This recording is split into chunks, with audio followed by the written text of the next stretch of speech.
of slaves. It wasn't meant for people trying to scam the system and come into the country on a vacation. This was, in fact, it was the same date, the exact same date, the end of the Civil War. It was meant for the babies of slaves, and it's so clean and so obvious.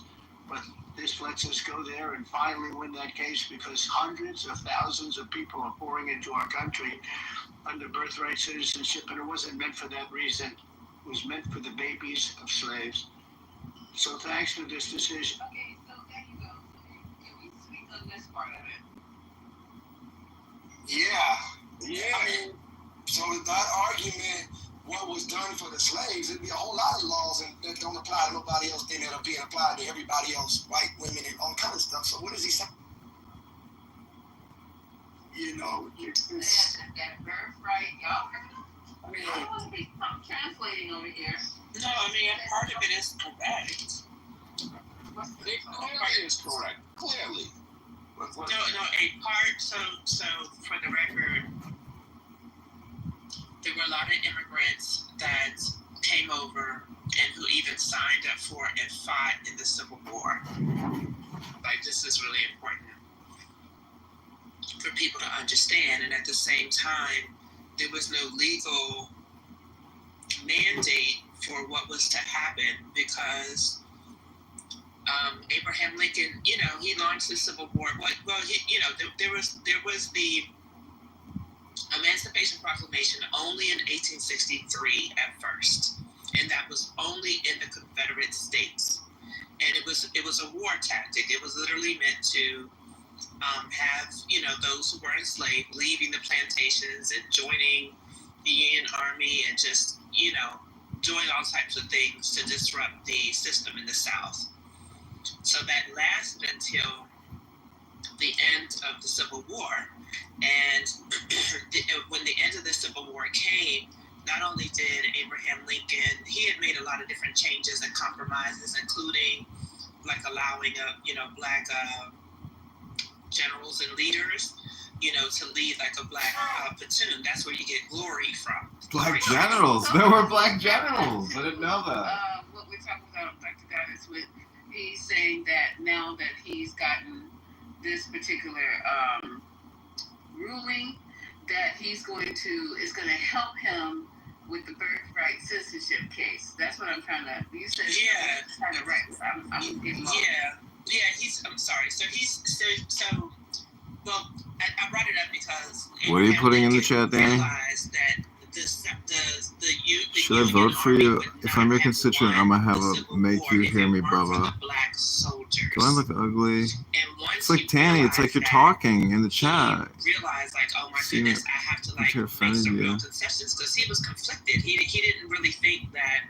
Wow, Danny, like, black people were gonna be able to live it's like real in the chat. It's like the way you talk, Danny. Having just been former. Chat or verbal, what's the difference, Danny? So they all had to start thinking, okay, what can happen like now? What should happen in the future?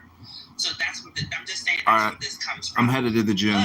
Enjoy. This is the Patty Show. In the campaign to elect John Kitover, 2nd Lieutenant retired, 16th Congressional District candidate. Health, wealth, love, peace of mind, happiness, and strength. Only have so. I'm sorry, let me back up. I'm sorry. I think Lisa's talking about, like, what does this have to do with the birthright citizenship, the ruling today? Is that what you were asking, Lisa? Yeah, that's what I'm answering. 100, so we can move on.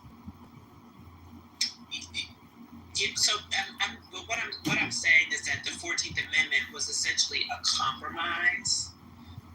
The 13th Amendment just abolished slavery, and that's it. It did not give citizenship to those who were formerly enslaved. So you needed something else, and that was being debated. Okay? So the 14th Amendment gives citizenship to those who were formerly enslaved, as well as, you know, the immigrants and other people that had come over that didn't have any process for citizenship. So what Donald Trump is essentially saying is he's saying like that he feels that he's gotten further to separate the two and to try to exclude anybody else and to only focus on those who were formerly enslaved.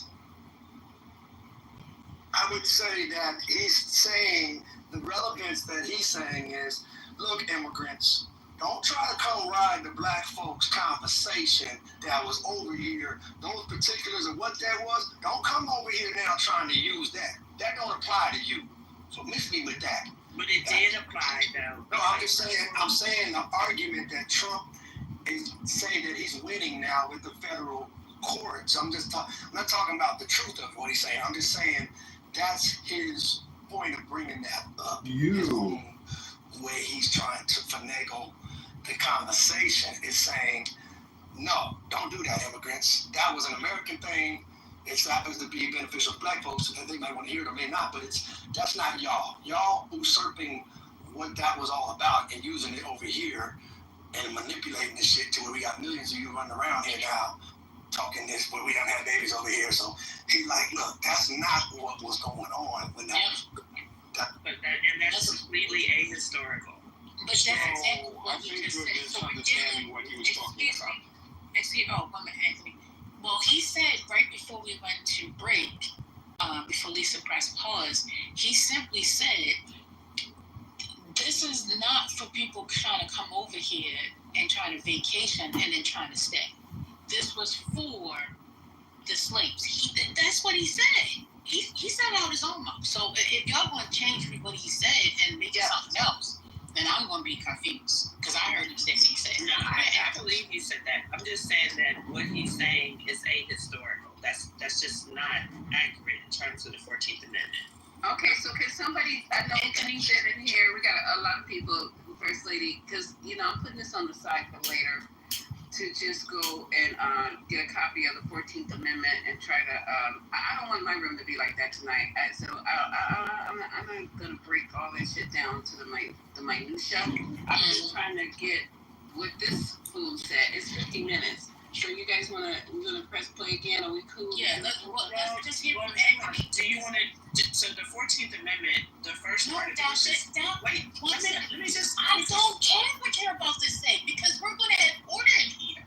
Okay? So Anthony did not get a chance to speak. I cut him off. I told him I was going to come right back to him.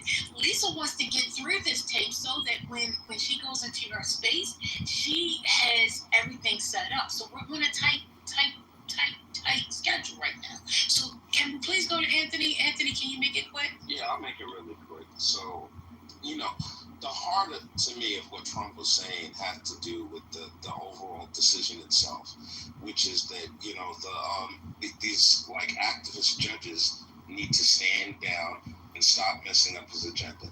That's the heart of what he said to me. Mm-hmm. Yeah, that was how he started out. So Anthony, I have a question. It's going to be a short one. Hopefully, please don't turn it into a podcast. What makes him think? We didn't have presidents presidenting for quite some time. We've had courts courting for quite some time. Now we get this person, and I'm not going to disparage him anymore because you guys love him, and there's something about him that's actually making you guys want to constantly be on your knees. So maybe I'm missing it. So this president here is deciding that all this time that America's been America, okay, court's been courting, that all of a sudden everything that they've been doing was wrong. And now that he got his flat ass in the big seat, we need to go in and we need to tear down these established norms. It's just him. He's the one who can figure this shit out after all these hundreds of years. Lisa, when we talk about the established norms isn't for there to be one president to have more challenges to his authority than any other president in the 20th century, according to what he said. He's been challenged more than any other president in the 20th century. Make that make sense. I mean, that's why we're here. This is exactly how we get here.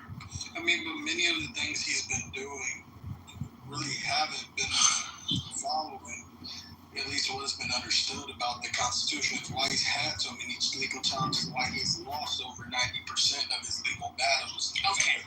Hi, Hermes. We're not going down that rabbit hole. but that's gonna make a good conversation for later. I promise it really will. So I want y'all to build up all this, these thoughts, okay, if you will. And we're gonna have the discussion, but we're gonna get through this tape. Lisa, can you roll the tape? Welcome to the stage, Omar.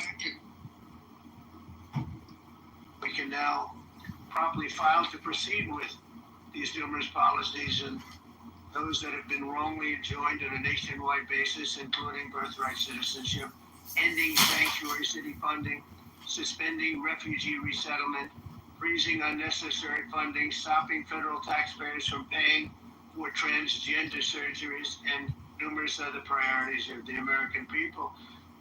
We have so many of them. I have a whole list. I'm not going to bore you, and I'm going to have Pam get up and say a few words, but there's really, she can talk as long as she wants because this is a very important decision. This is a decision that covers a tremendous amount of territory. But I want to just thank again the Supreme Court for this ruling. It's a giant. And they should be very proud, and our country should be very proud of the Supreme Court today. And with that, I'd like you to listen to the words of Pam Bondi. She's an incredible Attorney General. We're very proud of her. And as you know, Todd Blanche is with us, and we have so many others that worked on this case and other cases. And I think they're doing a great job. Pam, please say a few words. Thank you, President Trump. Thank you for fighting for all Americans. Americans are finally getting what they voted for. No longer will we have rogue judges striking down President Trump's policies across the entire nation. No longer.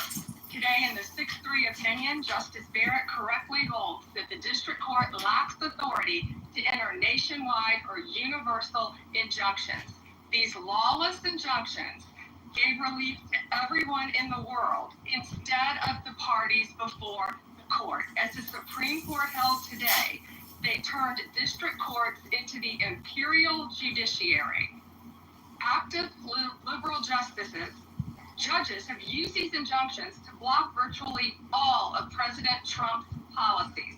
To put this in perspective, there are 94 federal judicial districts. 5 of those districts throughout this country held 35 of the nationwide injunctions. Think about that. 94 districts and 35 out of the 40 opinions with nationwide injunctions came from 5 liberal districts in this country. No longer. No longer. These injunctions have blocked our policies from tariffs to military readiness to immigration to foreign affairs, fraud, abuse, and many other issues. The judges have tried to seize the executive branch's power, and they cannot do that. No longer. No longer. And on immigration, on a side note, today marks 2,711 arrests on these terrorists and these gangs. Total arrests today with HSI investigations. And thank you, Stephen Miller. Thank you to Homeland Security. Thank you to everyone working hand in hand with the FBI on all of these transnational gangs. TDA has been a huge terror to our country, as well as MS-13, as well as Sinaloa cartels. No longer. No longer. These injunctions have allowed district court judges to be emperors. They vetoed all of President Trump's power, and they cannot do that. This has been a bipartisan problem that has lasted 5 presidential terms, 5 different presidents, and it has ended today. We will continue to fight for President Trump's policies. I want to thank the Office of White House Counsel, Dave Warrington. You and your staff have been incredible. Our Solicitor General's office, John Sowers, Sarah Harris, and Todd Blanche and Emil Bovey. Todd's going to say a few words because we've had another major ruling today on transgender books and some other great wins that we in our country. It is the president's authority under his executive branch to do everything to fight for the American people, and he will continue to do that. That's why he was overwhelmingly elected. I gotta go. Can you hold still? Thank you. Today's a great day for the rule of law. It's a great day for the justice system. Wait, I think First Lady wanted you to stop there because she had to run. Okay, so what happened? Yeah. She had to go, so that she'll be back. Okay. She wanted you to pause it right there, if that's okay. Okay, I'm pausing it. Yeah. Anybody have any comments on this? Yeah, I had a couple of comments because I think that I'm just looking at SCOTUS blog right now, and I'm skimming over the opinion, but it's 120 pages. I'm only on 40 something, so I did look at SCOTUS blog, the blog about it, and I have a couple quotes from Amy Coney Barrett. So it's basically, this case is, they don't really get to the issue of birthright citizenship yet. This is more so what about the nationwide injunctions and pausing that, just because obviously Trump is losing a lot in the court, so he's frustrated. So this is a win for him today, a big win for him today. Potentially, or it could just mean that people would just bring individual suits. So we don't know how this is going to really play out. It could be a big win for him, but this is just a nationwide injunction on this particular issue. So there could still be nationwide injunctions on other issues. This is just blocking the birthright citizenship from being a nationwide injunction, but doesn't mean that there won't be nationwide injunctions moving forward. It doesn't mean that there won't be a class action lawsuit. So there's other ways to sort of bring litigation. And it doesn't also mean that they won't litigate this. Like, more people would just bring individual suits, although it's a barrier, right? People are going to have to find attorneys that provide their services pro bono, or nonprofits that have the funding to bring these type of suits. You have retaliation from the Trump administration, I'm sure. So it is a tricky situation, but basically this case is about the concept of nationwide injunctions. So so if anyone wants to go, they can go, and I have some quotes from Amy Coney Barrett, and then I'm working on some quotes from Sotomayor. But if anyone wants to, so I just wanted to read something from the liberal newspaper, the New York Times. Hold on for a second. It's just a quick paragraph. The Supreme Court on Friday limited the ability of federal judges to temporarily pause President Trump's executive orders, a major victory for the administration. But the justices have made no ruling on the constitutionality of his move to end birthright citizenship, and they stopped his order from taking effect for 30 days. So this has been a huge victory in the sense of limiting these activist judges from messing with President Trump's initiatives through his executive orders. This is huge. You can't minimize this. This is amazing. You're saying activist judges, but many of the judges that have ruled on Trump's illegalities, they were Trump appointed. So stop saying these activist judges and these Democrats. What Trump is up against is the United States Constitution. So stop the cap, Anthony. Also, respectfully, Doctor, as was pointed out, it's all coming from five. Yeah, like she addressed me directly, Jay, so I was responding to her. She addressed me directly. It's a little squabble. Yeah, it came from 5 courts. 5 out of 94. 5. The vast majority of those rulings. So I think that they're liberal strongholds. Yeah, I'm saying these activist liberal judges. Absolutely, I'm standing. So Anthony, I just want to correct you. You weren't having a squabble with Dr. Cottis. She was stomping him. Just for clarity. Same way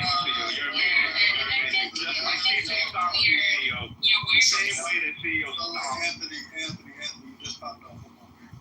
This is a bigger issue in my opinion, because this now means that if something was deemed illegal, something was deemed unconstitutional by a lower court, if a plaintiff or if other plaintiffs were not listed on it, it may not qualify. It may not qualify for them.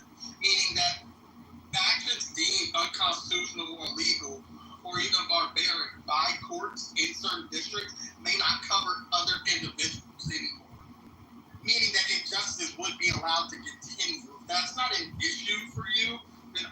know what is. I'm not even looking at the immigration part. I'm looking at the deeper meaning behind this ruling. It now means that you have to file multiple lawsuits in multiple different jurisdictions for it to be able to cover you or for it to be able to cover other citizens that may not fall in the original jurisdiction where it came down to.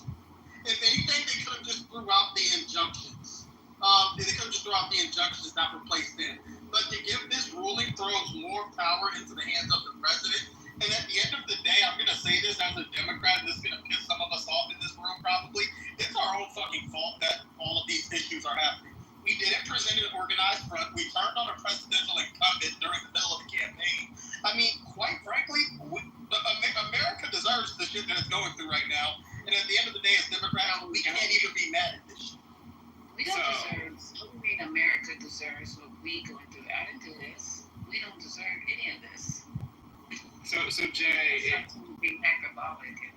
we deserve to keep winning. He's right. Oh, no, I didn't say all that, Anthony. I'm just saying, like, as Democrats, from the people in the room, the party fucked up in this election. It simply did. Even the Supreme Court justice that died in her role fucked up. She wasn't pushed out. She wasn't told to step down when she knew she was sick. Now, I'm sorry, but we're fucking up. We see that Republicans don't have an issue about pushing niggas the fuck out if they're not falling in line or if they're doing something that's harming their party. But for us as Democrats, we don't do that enough. And that's the issue. But for some odd reason, we decided to do it mid-campaign. No matter how you look at it, no matter how much of a Democrat we want to be, we have to be able to admit that pushing out a presidential elect, sick or not, no matter what the country was saying in the middle of an election, showed that we were not unified. We did not present a front that showed leadership, eventually leading to Donald Trump winning. That's a mouthful, and half of it is crazy because if you have somebody who is not going to win, it's your job. When you look at the teams and you size up the teams, and you know they got nothing but 3-point shooters, and you got elves, and all their team members are 6'6". What are we doing right now? We need to figure some shit out. Well, Lisa, we saw that even before the campaign started. We saw the way America was looking at Biden, but yet the party still pushed him forward. At that point, if you're going to still push him forward despite seeing everything America is saying about our elect, about the person we're pushing forward, if we're still going to place him in the front of our party, you might as well jump behind him and push him full force instead of mid-campaign forcing him to step down, pushing his vice president with less than half the time needed to even campaign. That's just a little crazy to me. At the beginning, we should have just put out Kamala or somebody else. I have to agree with you. Okay, back to the injunction. It's ridiculous. We've learned down this whole shit 85 million times. Welcome to the Broom Jam. I don't know if I've ever seen it in here. I don't know. But Sam, what you mean? Yeah. You know me. do I? Let me So see. you breaking my heart. No, I don't even do it. You breaking my heart. The amount of times I've been in this room. Okay. All right. Well, yeah. I get it. We suck. This is why we lost, etc. I get it. Anyone else want to talk about this case, or what do we do? Well, now that we have a little bit of time, what I was going to suggest is that somebody just read the first part of the 14th Amendment so that just we're clear. I think it's like 2 or 3 sentences, and I don't want it to be me. I got something to say about it without people getting triggered. You know, when the bill was wrote, right, if they wrote the bill right now, the 14th Amendment, with the current situation, and then it can be interpreted as such. But America back then didn't have an immigration issue, so that wasn't even in the calculations. They didn't predict that people from El Salvador coming to the country have a baby now as an American citizen, right?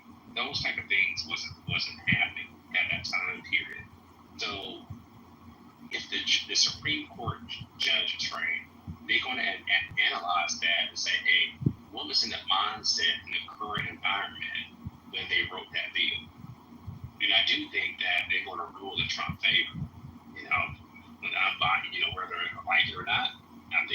is going to win in this case. And many other countries, even if you outside of that scope, many countries ended birthright citizenship, right? In European countries as well, because they saw it as a current issue. Like in Italy, they don't have birthright citizenship, if I'm not mistaken about it. So we shall see. Well, I agree with you, Nathan. I think a part of my fear. Well, I'm sorry, let me back up because I don't agree with you like everything. And so, first of all, there were immigrants, right, and they didn't necessarily have a place. So it did cover the immigrants that were there, but the issue that we're talking about is that we didn't have like the immigrant problem that we have today. Which is being exaggerated, by the way. But I'll state it. Okay, sure. There's issues today, and we do know that birthright citizenship is being abused to a certain extent. And it is also true that other countries do not have or eliminated birthright citizenship. The problem that we have with somebody like Donald Trump in Project 2025 is that if these were white immigrants, they wouldn't be complaining. They wouldn't be trying to overturn birthright citizenship. They're being racist, first of all. Second of all, Project 2025 seeks to undermine and further dehumanize these very black people that they are presently advocating for to remove the 14th Amendment. So I'm not fooled by this bullshit. And I would rather another president who actually understands the Constitution. First of all, Trump doesn't even understand the Constitution of the United States. That's number one. Number two, I would rather some other president to sit, a constitutional convention, and then you can review the different aspects of the Constitution. Trump is a habitual line crosser. He's a habitual liar. He is a habitual non-rule follower. So I don't trust that he's just going to separate the 14th Amendment and just extract that small clause about those born here. I mean, you kind of have to change it. But all I'm saying is, I don't trust that Donald Trump and his Project 2025 cronies are not going to change a lot about the 14th Amendment. And for the record, the 14th Amendment and the commitment to due process, it covers so many other cases in the United States that have set precedents for all of our rights. I feel like that's a part of the 14th Amendment that some of y'all just don't know or you've forgotten. It is one of the strongest amendments in this country, not based on birthright citizenship, but based on due process. And I don't trust that Trump and his cronies are not going to mess with the due process. I think Nathan makes a good point about the initial writing of the 14th Amendment. It was for the Negro. We gotta be honest. It was for the Negro, descendants of slaves, and all that stuff. But I will say this to push back on Nathan. The 14th Amendment or the Constitution itself is a living document, right? It's not just based in the year 1865, whatever, right? Just like the Second Amendment, right? Right to bear arms. Initially, right to bear arms was for who? The British. The right to form a militia was for an invading force, right? But if you fast forward to 1865, the Second Amendment became an amendment for the Negro to go up against the Negro, right? They was going to free the Negro, so we're going to get our Second Amendment to bear arms against the black population. That's what the Second Amendment probably stands for now. They don't want nobody to go up against, they want to go up against the black population. So we got to understand that this document, even though as much as I wouldn't mind a birthright citizenship, I think we got to be fair though, because the document is a living document. Let me read it to you then. Let me. No, I know what you meant when you read it, but it's also a living document. Yeah, but to certain things have to be amended. So before the 14th Amendment, enslaved African Americans were not considered U.S. citizens. The amendment overturned in 1857 Dred Scott versus Sanford decision have ruled that black people could not be citizens, right? So the thing about it, I keep saying this, right? America did not have, because at that time period, Americans and America was extremely violent towards intruders, towards unauthorized people, right? Especially black people. We went to war with Mexico, right? So let's think about that mindset. They're extremely hostile to immigrants, right? That wasn't supposed to be here. The small few immigrants, let's say the Chinese immigrants and stuff like that, they were permitted and requested to come here.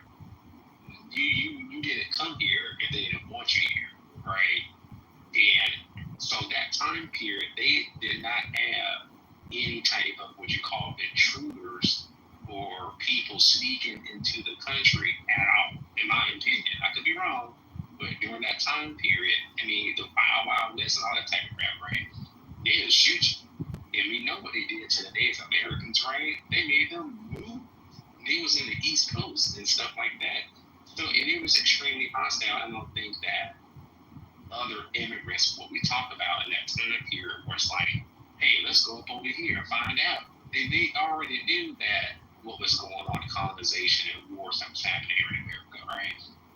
So it's going to be the most interesting case in our lifetime, right? And it's going to be interesting to see. But my calculations on it, and knowing who the Supreme Court is and the powers that be, right? I really just don't think, and I don't think that it's going to be like a retro, like if they're going to go back and say, hey, 5 years ago you was born here, you're not a citizen anymore. Maybe, but I think it's going to be today going forward type of issue. Let me say this. They do pass it. Yeah, let me say this. Going forward. Yeah, got it. Let me say this real quick. The decision today was not about birthright citizenship. Let me say that again. The decision today was not about birthright citizenship. Look what Sotomayor said in result of today. This is about the president's executive orders moving forward. Right now, today, in the air, in the atmosphere, is really, there's a whole thing. The decision on some of these issues that keep happening all across the country, that's going to go through some processes and children, and there's going to be a whole lot of these things. The decision that was so earth-shaking, so to speak, today from the Supreme Court is that it gives presidents now this ability to put executive orders in on voting or mail-in votes or whatever, and federal judges across the country cannot reverse that without going through a whole different kind of process. And this is what's really got people up, not to mention the particulars that are going to keep happening with ICE and race. That's one thing. But the bigger picture is they made a ruling about executive orders of a president not being able to be stopped. So this gives extraordinary power with someone like a Trump. And you don't think whoever the next president will be after Donald Trump is no longer in office, especially if it be a Democrat or something, they're not going to say, okay, that's how you want to play this from now on? What will it look like being in America when they just start putting other executive orders in under a different president? It gets amazing. The suit. Sotomayor, sweet. That's what but she did mention birthright citizenship. She slammed Clarence Thomas and all the other conservative judges and how they ignored the fact. It's hard to hear you. It seems to be breaking up. Mind that she didn't You're in the Matrix. birthright citizenship because she realized. Well, I'm just saying it's not about the exact birthright citizenship that you will find when you do the calm research. It's not saying how. Yeah, I mentioned that people want to get into that conversation. Yeah, about birth certificate, but we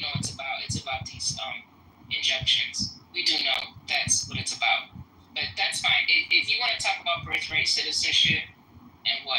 So the mayor said it. It seems that people want to discuss that instead. So you could discuss that instead. I don't have a problem with that. But we do know that it's about these nationwide injunctions. Like I said, you could still do class action lawsuit. I think maybe more people will bring cases, and there could be a lot of different rulings, and you won't have like this across the board ruling. So I think it's going to create a lot of confusion in the courts. So, but it, TBH or TBD. This is going to be terrifying for all. Jay hits the nail on the head. I don't agree with Jay's political stance, but he knocked it out the park. Everything he said, word for word, bar for bar, Jay was on. Well, breaking news. A group suing over Donald Trump's birthright citizenship executive order has already refiled their lawsuit as a class action case and is asking for an emergency block on the policy. Here we go. Class action lawsuits are one of the ways that the Supreme Court explicitly indicated were permissible to broadly block a federal government policy. Yeah, but y'all just told me it wasn't about birthright citizenship. Believe it or not, those are two separate thoughts. Believe it or not, those are two separate thoughts. You're not going to be making those baby voices and acting a fool. So the court, the decision definitely wasn't about birthright. Thank you for agreeing, Jay. You hear that, Omar? Power of the president. I mean, like, quite frankly, we're damn near making our president be able to become kings and queens. I don't know if anybody else is like looking back throughout history, but this is damn near the same as the King of England, damn near back in the day. Because now the president has so little checks that it either take Congress for the highest court. That's damn near the same as the kings and queens of the bad. Exactly, and it's beyond Trump. That's for whoever is going to be president. Is what I was making the point of. Yeah, Anthony, that is my question for you. Is like, do you think about, let's say Gavin Newsom was president in 2028, do you want him to have all that executive power that you're pushing Trump to have right now? So I did want to hear you on that, Anthony. Man, my preference would be no. I don't want this for Trump, and I don't want it for Gavin Newsom. But the reality is, how do we get here? We get here by these federal judges overstepping their bounds, them imposing their will on the executive branch, and nobody, no brave man like you, CEO, stepping up and speaking out against it. No one's saying anything like, yo, these judges need to chill. No one's saying anything, just twiddling their thumbs as while Rome burns. So yeah, I my preference would be none of them had it. That would be my preference. Okay, so can you walk me through? A lot of people are saying. Hold on, just ask Anthony a question. So Anthony, can you walk me through like your specific example of them overreaching? Because to me, it's three separate branches of government. They're supposed to check each other. So, like, can you give me a real example of what you think an overreach was? Just so, like, I know what you're saying. I'm happy to give you an example, and I will go look it up. Off the top of my head, I don't have one right here at this second. However, what I'm saying conceptually is that the executive branch has its purview, and you have had these activist judges, giving nationwide rulings that, they undermine the authority of the president. That's all I'm saying. And I just thought that's what they're supposed to do. They got three branches of government. The Supreme Court, it's a federal court disagrees with you. The Supreme Court disagrees with you. But I mean, this Supreme Court, though, is disagreeing with every single other Supreme Court throughout history. Every other justice that came before any of these justices now would look at them and say, the fuck are y'all actually doing? This is not following the Constitution. I mean, just because one Supreme Court... actually, this is going to make more sense.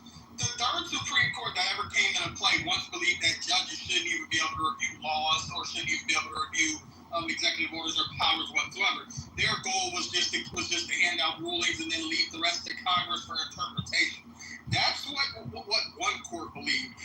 Another Supreme Court justice back in I believe the fifth tenure of Supreme Court justice after they were created believed that slaves aren't even real people. Like, let's stop saying because the Supreme Court rules something, it's right, when we know throughout history, judges,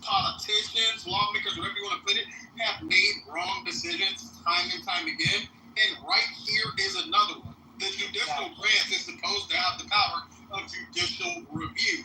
All this is doing is making it harder to stop presidents from throwing out executive orders that should, quite frankly, be passed through Congress. Right. If Trump wants to do a lot of these things that he's doing, in my opinion, he has the power to pass it in Congress. Why not push it through a bill instead of placing an executive order? Because the majority of this shit that he's doing now, if the next president is a Democrat, if we can get our shit together by then, if they disagree, they're just going to undo all of this shit. And Supreme Court Justice Ketanji Brown Jackson, she actually wrote a dissenting opinion. And she said in her dissent, quote, "It is not difficult to predict how this all ends. Eventually, executive power will become completely uncontainable, and our beloved constitutional republic will be no more." And I would need to say to your point, Anthony, it's not true. I'm just putting in the chat right now how many people have been pushing back. So there have been people in Congress, I just put the link, you can study for yourself, that have been pushing back. So to say that nobody's raising this issue and nobody's talking again, it's just not a true statement. There's many people that have been and are pushing back against it, against what Jay just articulated. You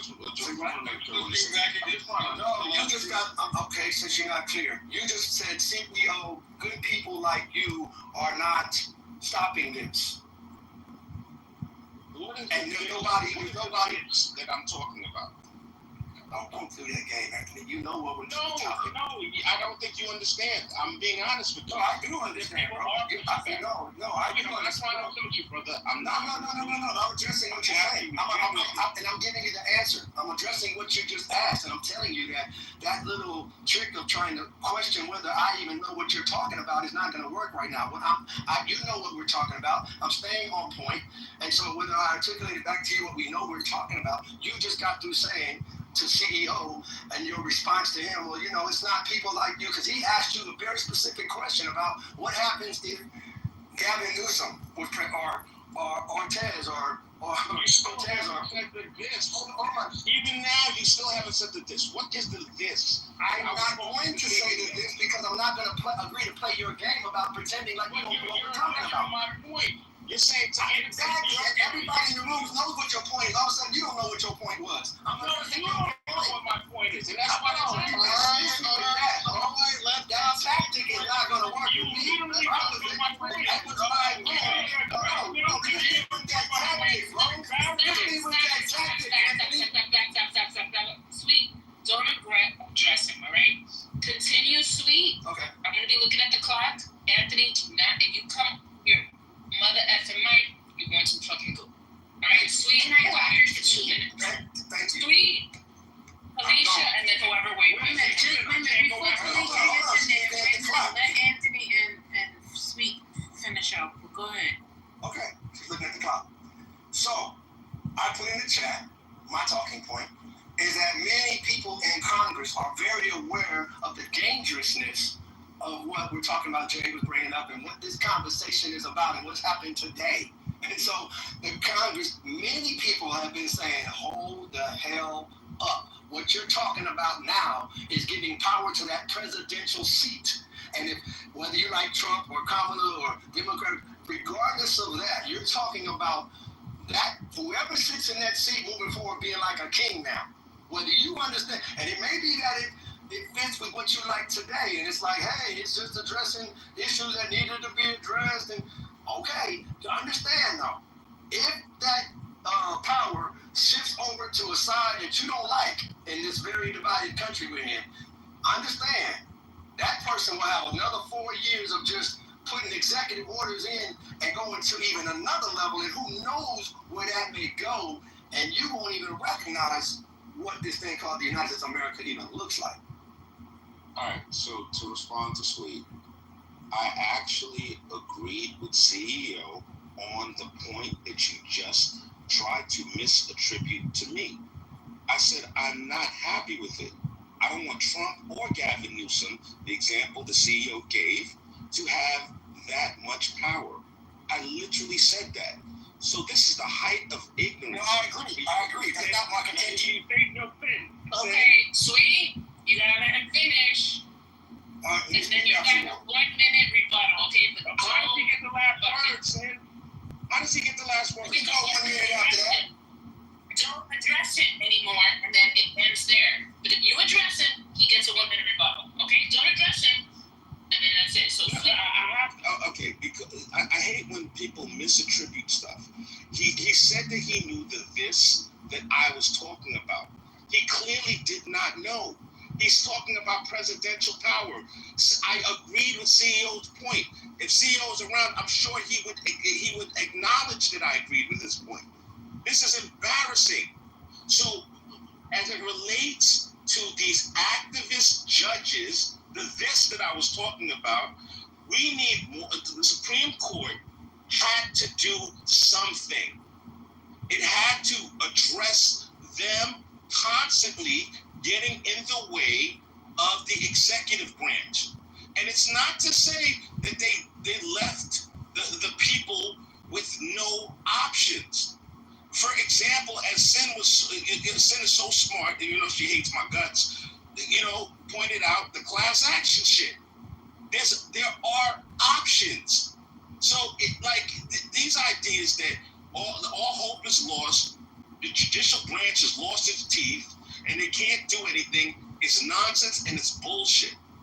And Sweet, you were wrong for misattributing shit to me. I wouldn't do it to you. Please don't do it to me. Thank you very much for listening. Good. Here's my 1 minute retort to that. I was addressing you stating, that's why when you look at the link, you can put it in context, why I purposefully put the link in the chat. Because you said, CEO, the problem is that there's nobody like you, CEO. You're not stepping up. There's nobody checking this. There's nobody saying anything against it. That was the point that I was addressing. Very crystal clear point. That's why I wasn't going to get caught in trying to restate. I wasn't talking about the fact that you had agreed with CEO. That wasn't the point. The fact that you had said, is what I'm saying. I know what you're saying. Right, that's the nuance I'm talking about. He want to make my whole attention be about that nuance. That's why I'm not getting caught in that nonsense, bro. Miss me with that. That's the little tactic that people like to use when we know. I was talking about very specifically when you said, CEO, nobody else is. The problem is, it's sounding like it's some intellectual statement. The problem is nobody else is saying anything about it. Like you, CEO, and people like you aren't.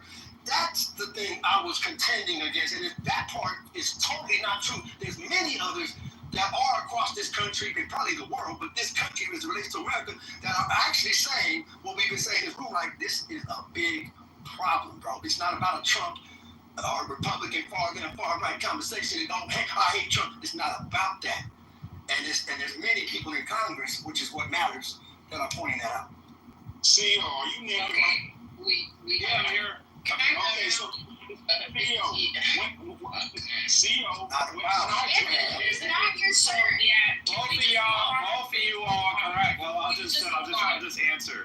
Both of y'all are correct in the points you're making. I don't know why you're not listening to what Sweet's saying, though. He's making a different point than you are, Anthony. So you are right in what you're saying, but he's making a different point, and you just keep not addressing the point that Sweet is making. I don't know why. CEO, okay, all right, Anthony, that's okay. We have to move on. Okay, Talisha, go ahead. You're First Lady. Thanks. Talisha, say it again, please. In terms of the whoever mentioned class actions are an option, I disagree with that because the problem with class actions is you have to get a class certified. It's not a substitute for an emergency TRO, which is when there's a situation where if this law is put into effect, like it will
We just had No King's Day, but they fucking around and making Trump a king, and he's a king of I don't know shit, and all of his little, ass eaters are sucking him right now. I guess not really recognizing that y'all act like all these things are so great until they impact you.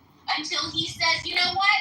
I'm going to do a nationwide executive order that's going to impact your food stamps. And because someone in your broke-ass Republican state decides not to sue, oh, that TRO that's granted isn't going to impact you. Nigga, what? Y'all really, I understand that people feel like they have the right to an opinion, but you know what? If you never finish Algebra 1, you don't need to have an opinion on the answer to a calculus problem because you don't know what the fuck you're talking about. God bless. So, I got a question for everyone. So, what are the judges trying to do here, Kalisa? Can you just break down, from their view, what are they doing and why? What are they doing? I don't know what the fuck they're doing. Sucking Trump's dick. There's activist judges is a joke for a couple reasons. If you are in the district court, you are not setting precedent. Okay? The trial courts are not setting precedent. You know what courts set precedent? Appellate courts and Supreme Courts, not trial courts. So, what are they trying to do?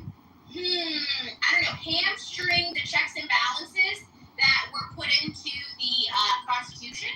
Because that's all this actually does. It says, hey, you are supposed to have this power to be able to check the executive. And if the executive doesn't agree, they can appeal it. But now what we're saying is, you don't actually have the power to check the executive. Only certain courts have the power to check the executive, which means that, if there's some imminent harm that's about to happen to you, whenever, Trump decides that he wants to intern the Mexican Americans because that's who, or the Hispanic Americans because that's who he feels like are a danger to us, and, certain states or certain judicial districts decide they're okay with that, then it doesn't pause for those districts. It just pauses for the districts that sue. And that is completely counterproductive to everything in our country's history. But, you know what? Y'all keep wanting to play these stupid-ass games, so play away. Just remember, I guess I'm lying and wrong, and water isn't wet, and you don't hate black women. But the part I'm confused about is some of these judges are strict constitutionalists. So I'm just trying to figure out how did they land. They're not strict constitutionalists. They're strict bullshitters. Okay, that's what you have to understand. If you were strict constitutionalists, they would not. No, she's not. The ones who say that they're originalists. Yeah, well, it's only originalism when it benefits them, when they want to go back to the original documents, when they want to do their little pseudo-history lesson. Because you know what? Do you know what quickening goes back to? And when abortion was legal? Like that whole analysis is fake news. About abortion? Because that's when you talk about them being originalists or them being strict constitutionalists, the argument in the Dobbs decision, it completely flouts those principles. So that's a good modern example of when people say, oh, they're strict constitutionalists, the fact that that's just made up bullshit. And to you gotta read for yourself, brother. Don't get people that get set on this by my statements. I'm sure. Yeah. So see, the point that Kalisa's making is Trump. I'll bring Trump to the witness stand. Why he knew to put certain justices in place. He knew because he knew what he was getting ready to do. He knew I needed them to be beholden to me because that is the only thing that could check him would be the Supreme Court to say what exactly he's doing. That's why I brought up Sotomayor and these votes and not being 9 to nothing, and because it comes down if it's a 5-4 or if there's 11 justices, whatever it may be, the majority is all it takes. So he knew if I don't put my judges in place, I can't do none of this stuff effectively, like he's effectively being able to do it. But the problem is sets a precedent for that seat called the presidency, and it allows that presidency, which he happens to be in that seat right now. So, okay, that's what the new train the president can do this. And so he's allowed to do that. The problem, again, is you have to have a 3-year vision from now. And assuming Donald Trump doesn't run again, or he's not the president next time around, or someone like him, if it turns to where now people like Mondani, if it switches to where like the American people say, hold up, we want a Democrat in here now. And if they decide, all right, that's how y'all playing this game, and when they start doing it, do nobody push back. All those that are cool with how this is going, don't say a damn word when the new king takes that seat and they just start doing whatever that new king want to do because they the president. So the concern with this is like, say he decides to enact. Kalisha, What? We just heard you talk for 5 minutes. We want to hear from an expert. We want to hear from a reader. We were in the middle of a dialogue. We want to hear from somebody who Background, please. I don't even know how we got onto this. Yeah, Lisa, it's crazy. But yo, here's what's up, man.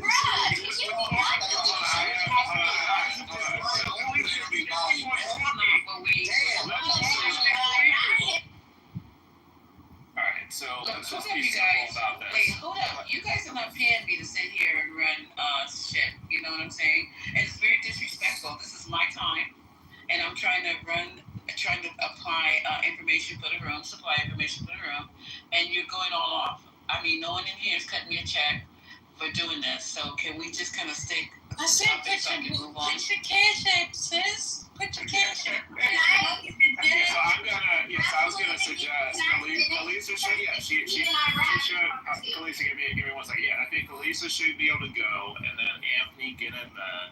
Okay, so then you run the room, Thank you. If you're not gonna sit here and tie up my time trying to enter, no, that's fucked up. Because I said I was gonna. Never mind. You go. Don't give up the keys to the kingdom. No. Lisa, I didn't hear her. Lisa, what were you trying to do? Want to go back to the recording? Oh, my bad. But I think that we got derailed into a conversation. That's fine. Come on. Okay, Lisa. Oh, y'all want to play clips? Anything not to hear Anthony, I hate black people. Yeah. You know nothing. Lisa, put your I didn't come in and get over You actually know nothing. Don't let the run over women like that. We're talking about universal Lisa, put your cash app up and play the clip. Come on and play the clip. Come on, sis, get in there. Let's go. What the cash app? Hold on for you guys. Seriously, I mean, you're messing up my day. Just go ahead and talk for like 5 minutes, and I'll put the clip back on. No, this is not seriously. I'm not really kidding. So I will do it. Just give me a moment. I have shit else to do as well. Okay, you're black. So, Anthony, hold on, real quick. I just want to say, Anthony, you can say you disagree with her, but Kalisa's very knowledgeable. Don't come at her for like, just disagree with her. Exactly. Don't come at her for that. It's okay. Black women and things Attacking me? Is this what you get up on this whole process? You know you see, you can come at her. I'm not attacking her personally. You're attacking her expertise. This is her area. That's all. She doesn't know. Just say she's wrong. Just say she's wrong. That's what I said. Respect the woman, man. Damn. I bet you couldn't force them. What's wrong with this dude? Well, on Anthony, if you're gonna say that, you better have the best counter argument. Okay, so here comes the counter argument. The majority of opinions.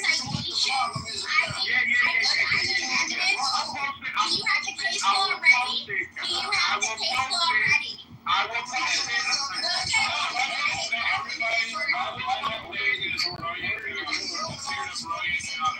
Let's hear the brilliant counter. No, sorry, sweet. So I have corrected. Anthony has a brilliant counter that's just going to blow everything away, so I think we should hear it. So let's let him do it. And a big dick. That's it. Okay, time. Yo, Yo, Sweet, why are you talking about a nigga's dick, man? I didn't talk about Sweet, the dick. He brought up your... Have you seen his dick? Do you know what his dick is like? What are you co-signing on his dick? Well, no, but you said he had a brilliant argument, and I think that's a his little conversation. Man, I ain't thinking about it. I didn't bring up your dick. You're a weirdo. You didn't have to... You're a weirdo, nigga. Honestly, stop. Like, just stop. All right? Everyone's arguing with Anthony. I'm gonna bring him back up. Just everyone mute up. Lisa's on the phone now. We were listening to the clip. This all comes out. I'm gonna bring him back up. This is like ridiculous at this point. And you know how First Lady gets. Y'all act the fool, she gonna boom this shit. So y'all got it together. Yo, anyway. Do I have permission to finish? Because No, he has his brilliant counter. We gotta let him do his brilliant counter. Right, I forgot. Okay, here are some of the highlights. The majority opinion, written by Justice Amy Coney Barrett, held that the Federal Judiciary Act of 1789, not the fucking Constitution, we're talking about the... I don't like that tone. I'm sorry. Just fix your tone. Man, all that emotion, damn. Destroys your argument when you put all the emotion in. You get triggered yesterday. What was Kalisha talking about? Can we say Okay, go ahead. Anthony, change your, calm down. No one wants to hear you. I'm not going to calm down. I'm just going to stay quiet. No one. Okay, just shut up. All right, Kalisha. Stop. I'm here just trying to, be a voice for the people. And you guys are like echo chambers. That's all. Be quiet. Shut up. Start moving me to the audience. You're gonna be quiet. It's personal with her. It's personal with her. This is not personal. Do I look like I care? No. You look broke. I'm out of here later. Oh, I look broke. Sir. Dorothy Dandridge looks broke is crazy.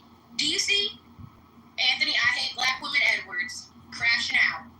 He gone. He back to his normal self. He don't talk nowhere like that in real life, I promise you.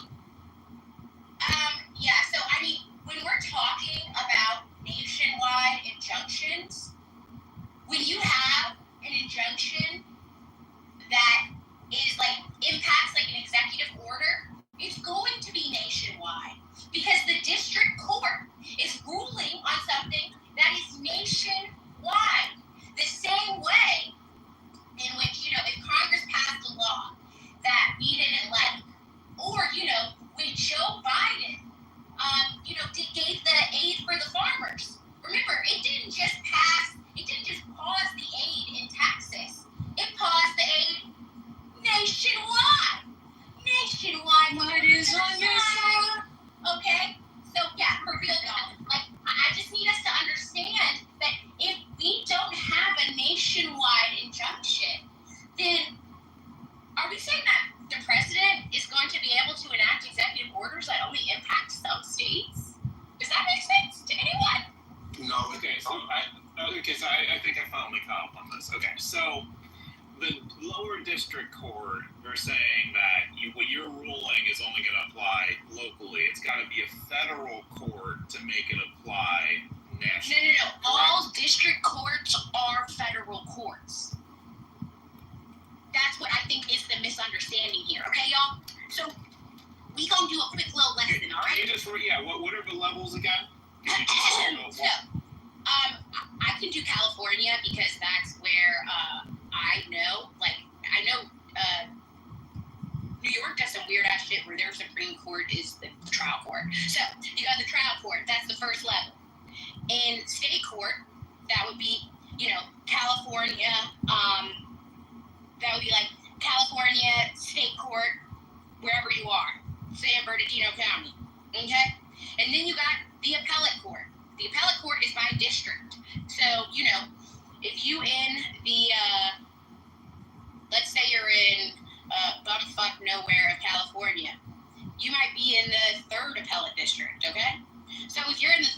appellate district, then you'll go sit at that. You'll bring your case to that appellate court. And if it goes up again, it'll go to the California Supreme Court. There's only one California Supreme Court.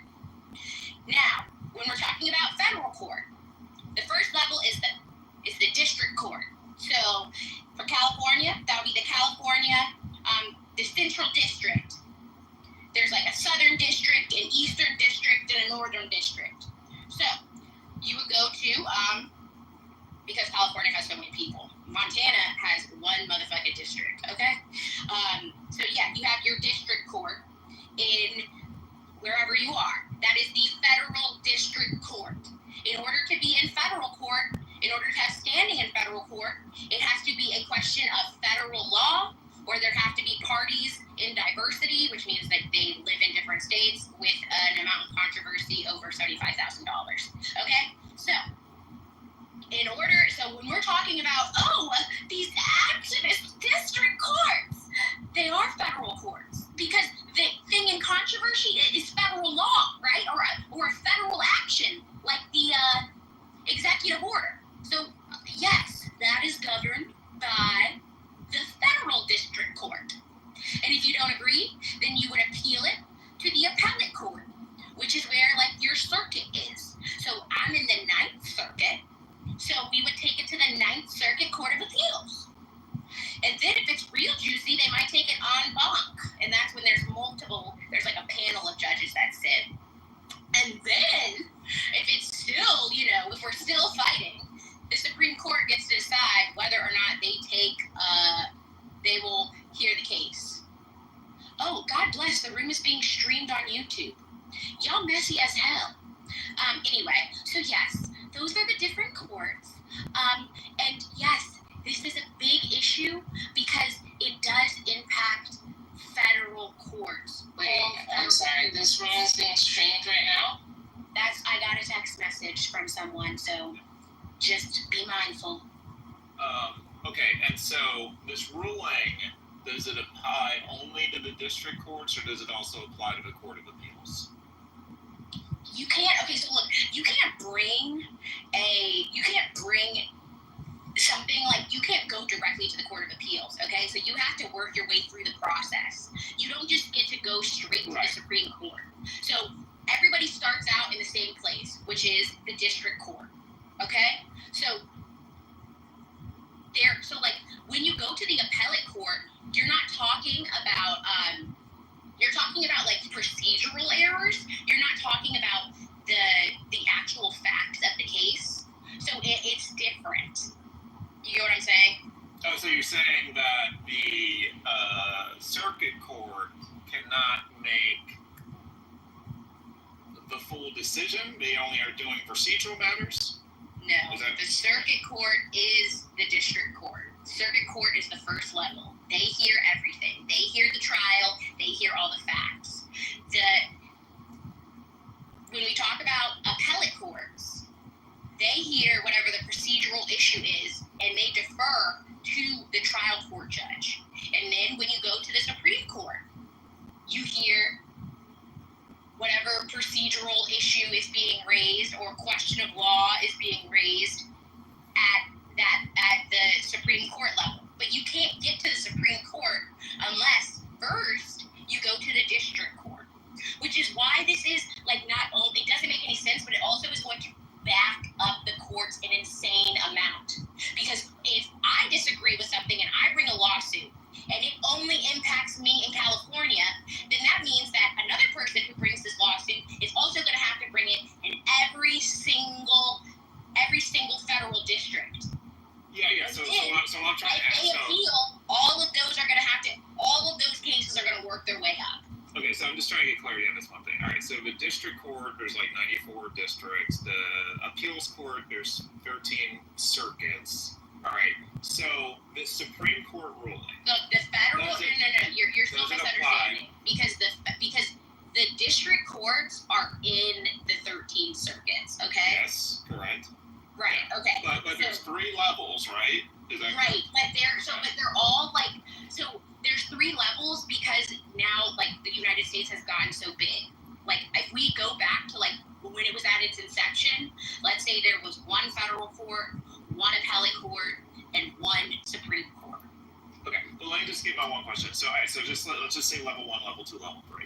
Does the Supreme Court ruling focus only on level 1, or does it focus on level 1 and 2? That's what I was trying to get clear. You're not what you're not understanding is that there is no level 2 for this kind of issue, because what they're saying is that trial courts cannot issue nationwide injunctions. So there's not a way so if a trial court, say like we're in wherever, and they issue this set injunction now, it will only apply to that limited area, which means that the appellate court will only have jurisdiction to rule over whatever district they are in. Kalisha, let me say this, Kalisha. See if you agree with this, and I know you will. The Supreme Court today limited the power of the lower courts to stop Trump, to stop him from governing by executive orders. Is that right? Correct. That's a beautiful one. They limited the power that the lower courts, CEO, 1, 2, 3, whatever, the lower courts have to stop Trump and his governing by executive orders. Right. So now the only person who's really going to be able to limit the Trump is going to be the Supreme Court. Because, really the question is, okay, does the district court have control over federal law? They're saying no. The district court only has control over the law in their district. This is where the king conversation comes in. There's nothing to check him except the people that he put in office or put in the Supreme Court.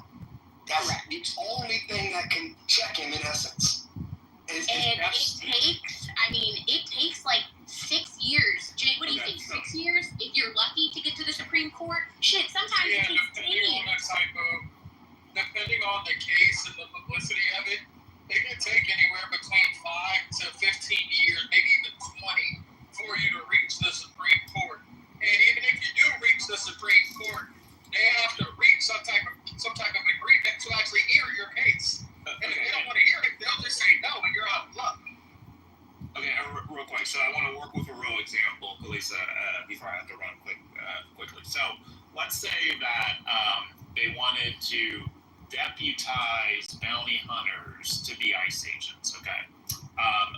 And that the Trump administration just decided to start doing that, right? Yes. But in your example, you're basically saying that they would essentially be allowed to do that, except for in the district court that said you can't do it. So it no, would be what it means nationwide until it got to the Supreme Court. Well, no, what it means is that every single circuit would have to file a lawsuit to get an injunction, a TRO, a temporary restraining order, preventing that law from being put into place. Filing with the Supreme Court, right? No, because it's actually more complicated than that, because, right, like we said, you have to go through each step of the process, right? So that means that now, instead of having to file one lawsuit, 13 lawsuits have to be filed. And then those 13 lawsuits will be appealed, and they'll go up, and it's clogging up the courts. It's not judicially efficient. The other problem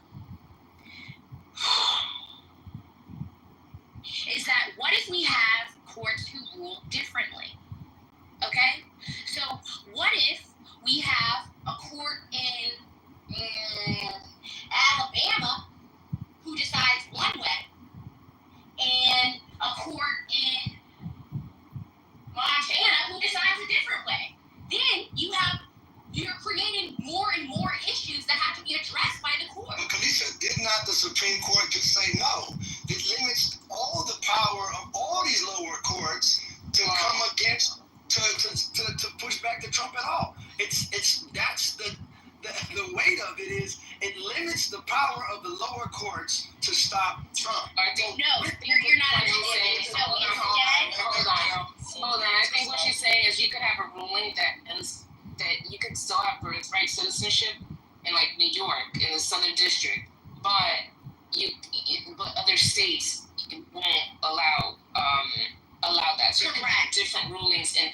states. Yes, correct. Technically. And that's like saying, oh, federal law applies in one state but not in the other state.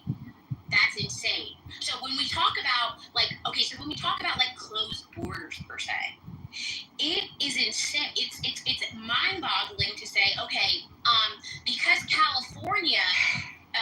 California district courts just ruled against this, that means that they do still have an open border, but the border on the East Coast is closed because they ruled a different way. Okay. Yes. Can I ask a question? Mel, are you there? Mel? Sin? Yeah, what's up? Are you gonna be around? Cause can we get back to what we were doing, or let me know what we're gonna do? I had to take a call and send an email. Okay. I was thinking of going in this room because someone is streaming it. Oh, someone's streaming it? Yeah, that's what the rumor. What do you think about can we just kick that person out?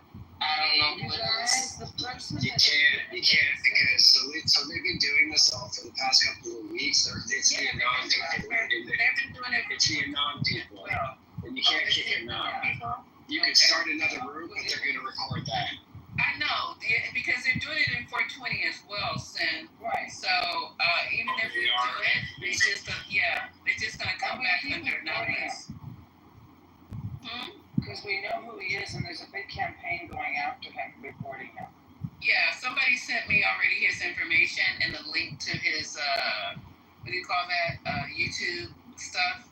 Oh, Ben M has his home address, has his information. He's got a big campaign. I'm not trying to dox nobody because that's my style.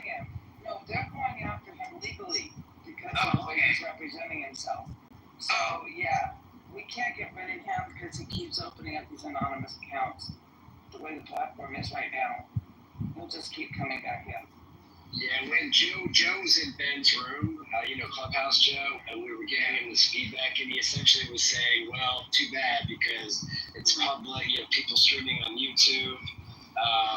He didn't really seem that concerned. I think it's an awful feature that they created this anon thing. It's ridiculous.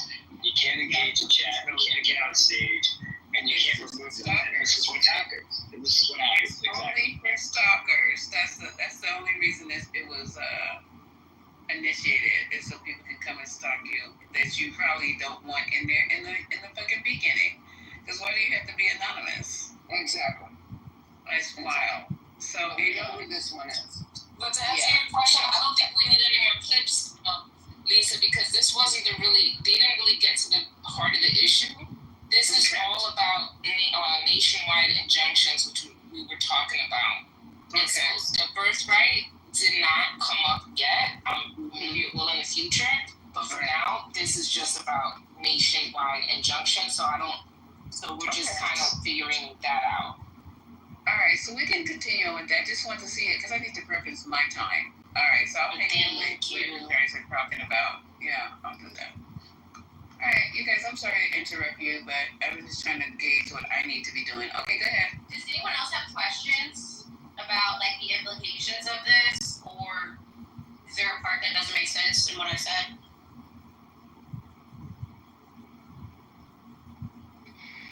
This is all really kind of straightforward in my opinion. I don't think it's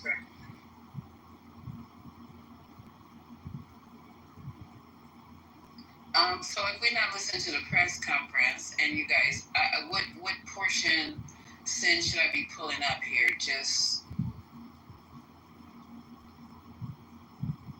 the pundits who are talking about what this actually means. So I think we kind of explained what it actually means, and we just kind of went over that. If you want to go over, there's a few different cases that came out today. Mm-hmm. I know this is kind of the big one. Yeah, there's a couple of cases that came out today. That's what she was talking about. She said, this is not the only one. Let me get to the bigger one. But, yeah. So what's your thoughts on this, Sin? Or can you talk? Yeah, I mean, I think that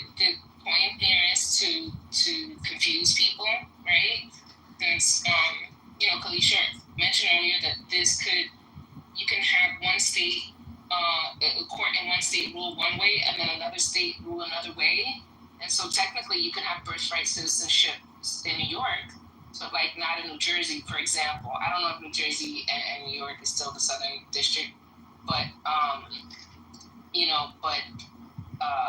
that just causes chaos and confusion, right? And so it's just, these laws are federal laws, right, all across the board. So it just makes sense to handle them in like a streamlined process. So this just creates a lot of confusion. I think Dr. Bogata, she's not, I don't know if she's here, but she brought up like a really good quote from Ketanji Jackson. And I don't know, it's just, people, when they say they voted for Trump, they're like, oh, there's still checks and balances. But this sort of like, removes that check and balance that we have with the court and making them less effective. So it's disappointing. It's disappointing for sure. But there's a redistricting case. There's a challenge to telephone and internet for rural communities. There's the Texas Porn Call age verification. There's Affordable Care Act case too. So there's a bunch of, and then there's the parents' ability to opt children out from lessons involving LGBTQ. So there's a bunch of cases today, but we can kind of continue this because this is the big one. But just so you're aware, there's a bunch of stuff that's like, it came down the pipeline today. Okay. Yeah, it is. I'm going through most of it. I'm reading like the articles, but my eyes are hurting. I'm reading too much. All right, so I'm on cue. I know what's going on now. Thank you. Yeah, it's a lot though. It's a lot to read.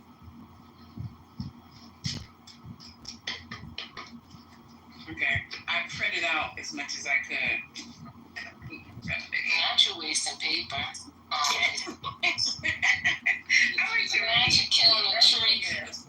I would kill a few trees tonight. I like to read shit, so I just printed out, what we're gonna do for either the rest of the day or tonight. But okay, go ahead, y'all. That sounds like, Thank you guys for coming to Politically Correct. SCOTUS then sold us out. So. The redistricting case is also really important because that decides whether or not they can do some racist bullshit to make it simple. So I mean, it's not good. You know what this reminds me of? It really reminds me of Hunger Games. Like, we're going to have separate districts, and each will function completely separately with this new ruling. Because the way the laws will now function with because the courts won't be able to rule. It's almost like we won't have a country because we'll only have the king, and then you'll only be able to it will be so hard to get your case to the Supreme Court. And then only in your district. You know how they have districts in that movie? So in that movie, you can only function with the courts within your district. And then if you can make it up to the kingdom, but it'll be so hard to get to the king. That's why it reminds me of that movie, Hunger Games. That's where we're going.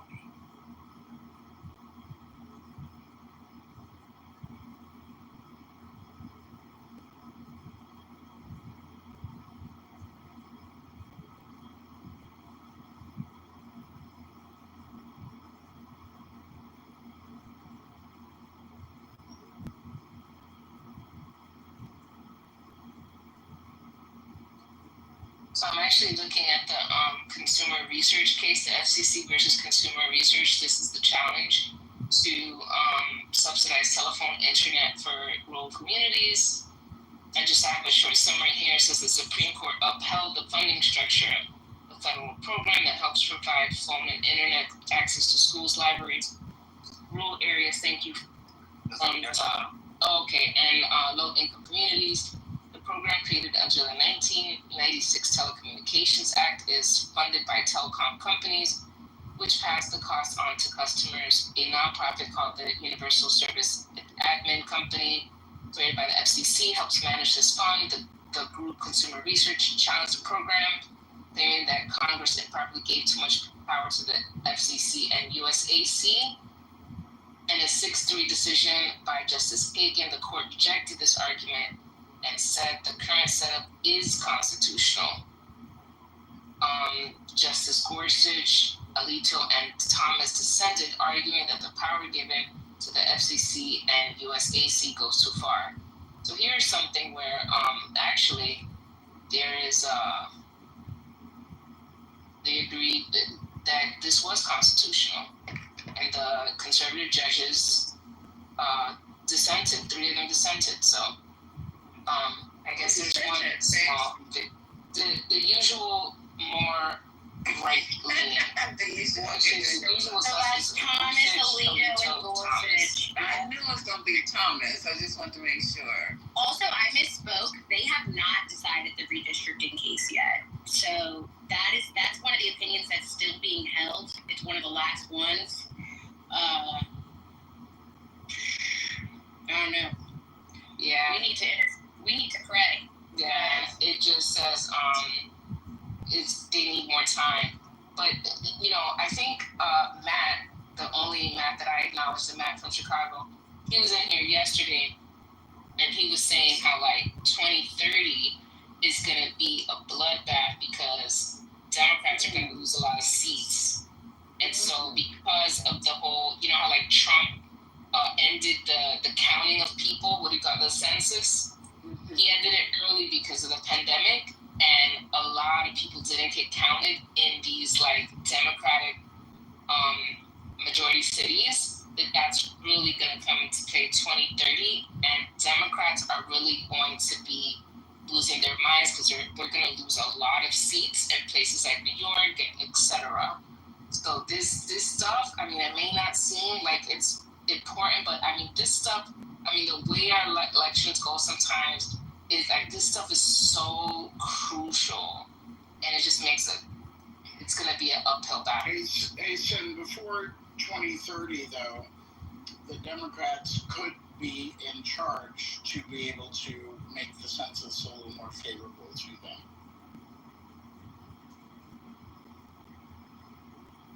Well, fingers crossed.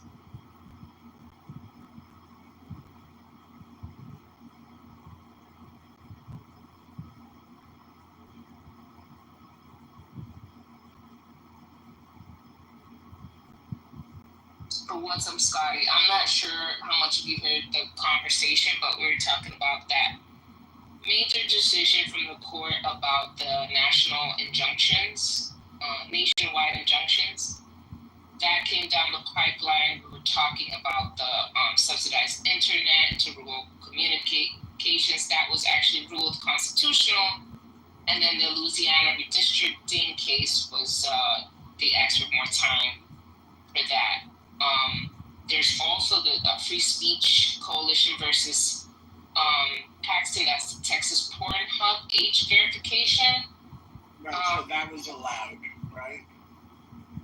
In a 6-3 decision, the court sided with the Fifth Circuit and ruled against the adult entertainment industry's trade group. Justice Thomas wrote the majority opinion supporting the age verification requirement. Justice Kagan dissented, joined by Sotomayor and Jackson, of course. So the ruling strengthening state authority to regulate access to adult content in the interest of protecting minors. Right. So yeah, that's another one. Right. And also tracking people who use porn. That's the real thing there. Okay. Anyway, no, the only reason I left is because I don't like sharing the stage with fucking MAGA shill buffoons who aren't even funny. So I'm glad I can.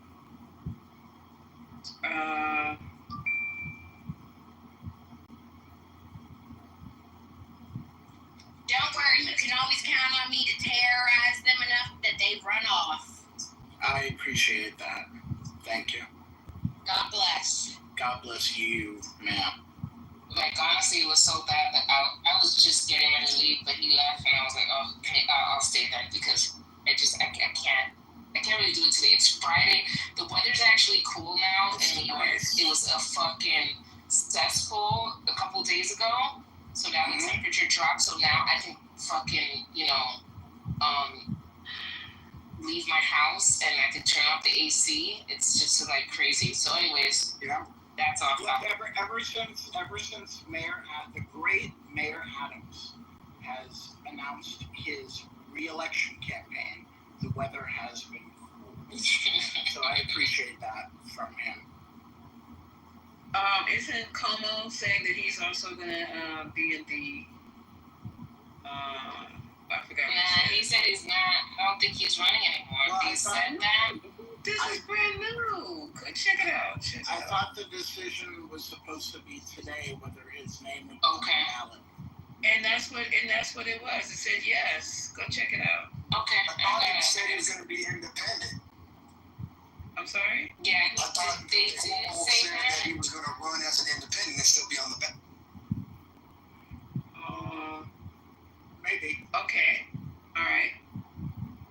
So that's what I heard from the very beginning. I don't know what was said today, but when all that was going on, it was like that night of Mom Naughty and all that celebration. It was like Cuomo was already saying that he's going to come back and still run, but run as an independent. Okay. I mean, yeah, I'm seeing that he is still gonna run. However, a lot of the unions are dropping him like a hot potato, and they're getting on the Zorro train. Because it doesn't look like. I mean, yeah, a lot of people. I mean, you go with who you negotiate with and who you think has the most likelihood of success. A lot of people don't think that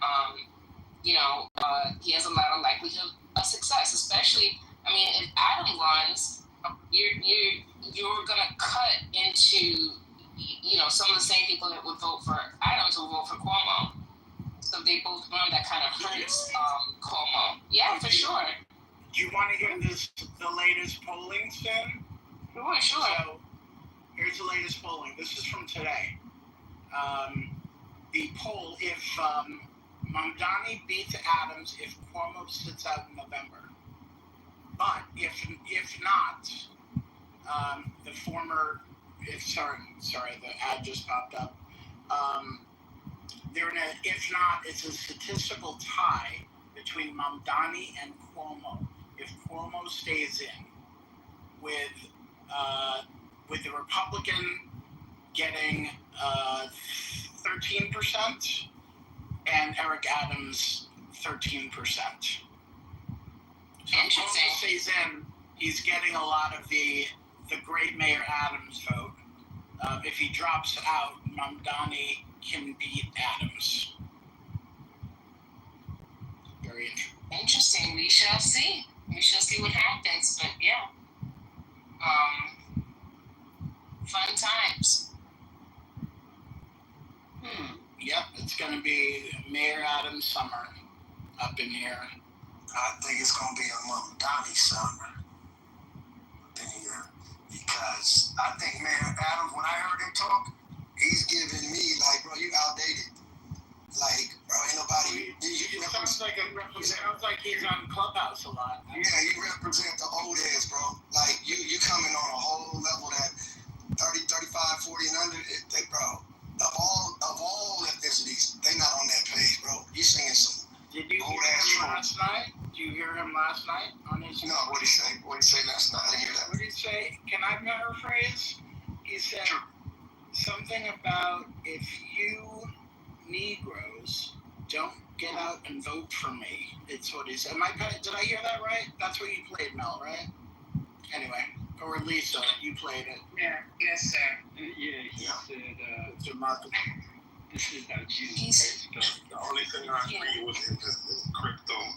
Yeah, he's on point with that, but because I know his history, Fuck that nigga. No, this was last night. This is real. Wow. I think he's an old head that I can't see him winning New York in this thing. I'm seeing that I think we got a window into a whole new energy. When you saw him, Donnie, and you realize all the people that's backing him from all these different areas and angles, and it ain't just a whole bunch of Muslims or some shit. It's a whole lot of different people. He got 50,000 people that was out knocking on doors and stuff for him. Like, I don't think people quite realize that the desire for change, especially in this Trump climate, the freshness that I think he represents. I think Adams, you're gonna wake up and try to make it real ugly, and it's gonna end up being ugly for you, in my mind. Well, I just want to say if I'm not mistaken, Scotty, he said that Jesus said, "Forgive them, for they know not what they do." He did say that. That's what And he then he said. said, if you Negroes or something. If you Negroes, Yes, that was I heard that clip. Yeah, I want to hear it. Yeah, I'd like to hear this dude. For sure. This is from yesterday. I'm gonna fucking die laughing. Got it? Yeah. What's that? She was funny though. Hold on, let me cue it up for y'all. Mayor Adams is a judge. You know what? If you don't like him for anything else, you gotta like him for the earrings and the tailored suits and the eyebrows. Yeah, but having your eyebrow, like, come on, y'all, this is a good thing. Oh, he arches his eyebrows. He has that. It was not art. What? See, like it look. See that? There you go. The only thing he's doing is having a little cleanup, and the best way to do it is with the threading. If y'all men would be more groomable, you would know that. Okay, let me put you on mute while I cue this up. And I saw you unfollowed me, Dad. That's fine. I returned the favor. Thank you. We did more manicures too while we. I mean, I hope so. Can we color the fingernails? Okay, I got it. Here in New York, handouts. Is that the one where he said this is not a city of handouts? Oh, I don't know. This was re-election thing yesterday. Okay, I know. I'm looking at it from yesterday. Let me just add the word Negro and make sure I got the right one. I heard him say this is not a city of handouts. Mayor Adams calls out New York Negroes. Yeah, that's it. Wait, that's something else. Okay, here we go. Y'all get ready for this. This is comedy hour. This is the kind of shit that I thrive on. Calling y'all Negroes. I'm not mad at you, Mayor Adams, and I will be voting for you just because you called them Negroes. You got my vote. Okay, here we go. Sure. This is a biblical moment. Hold on, boo-boo. That's not a biblical moment. Hold on. Hold your underwear. That's it, though. That's it. I want to get them. Japanese women he leads it. The secret? This is a biblical moment. Okay. Language that the mayor has used before, but many are wondering if instead of drawing in more supporters, that he may have in fact pushed some away. While hosting a Black History Month event at Gracie Mansion Tuesday night, Mayor Adams addressed the critics, calling for him to step down amidst the controversy surrounding him, specifically Black New Yorkers. Sure. This is a biblical moment. You know, when Jesus was on the cross, he said, God forgive them, for they know not what they do. All these Negroes who are asking me to step down, God forgive them. Adams' comments touched off a firestorm. Professor Wallace Ford is chair of the Public Administration Department at Medgar Evers College. The remarks typically are pretty well tailored. This one, I think, it did not help him at all, and may have proven to be a problem. It's just not useful. The mayor addressed the fallout in an interview on Good Day New York Wednesday morning. I thought I was very clear in my definition of what I said. So anybody who's Black who calls for you to step down, they need help from God.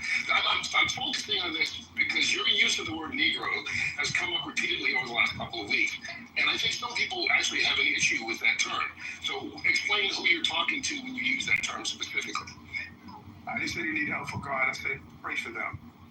Wasn't that what I said? You said, quote, God forgiveth.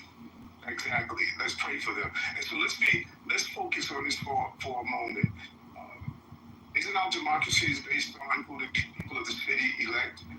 Why are we trying to disrupt and take the power away from the people of the city who elected me to be the mayor? And then ask the question, what have I done that we're going to usurp that power from the people? How much it will hurt him, I don't know. If you're black and you were going to vote for Mayor Adams, you probably still would.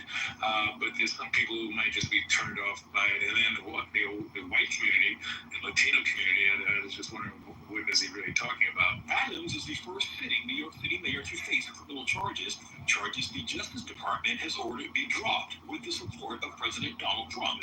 But that is yet to happen. A just-released poll by the Howland Strategy Group places him at third among possible candidates ahead of June's Democratic primary. The mayor has denied any wrongdoing, though many are now weighing in as to whether his comments on Tuesday night at Gracie Mansion may have done more harm than good, like David Birdfell is a provost and a senior vice president at Kane University and a Fox 5 political contributor. So already plenty of trouble with this campaign. This doesn't help. It distracts from the issues that he may wish to talk about. It distracts from the candidate's leadership. It focuses on his Y'all hating on the white guy talking about. Yeah, well, he's getting the clubhouse vote. That's for damn sure. You know, I commented in the chat. His comments lack a certain tact. Oh, but I don't think he quite understands. What tact is lacking?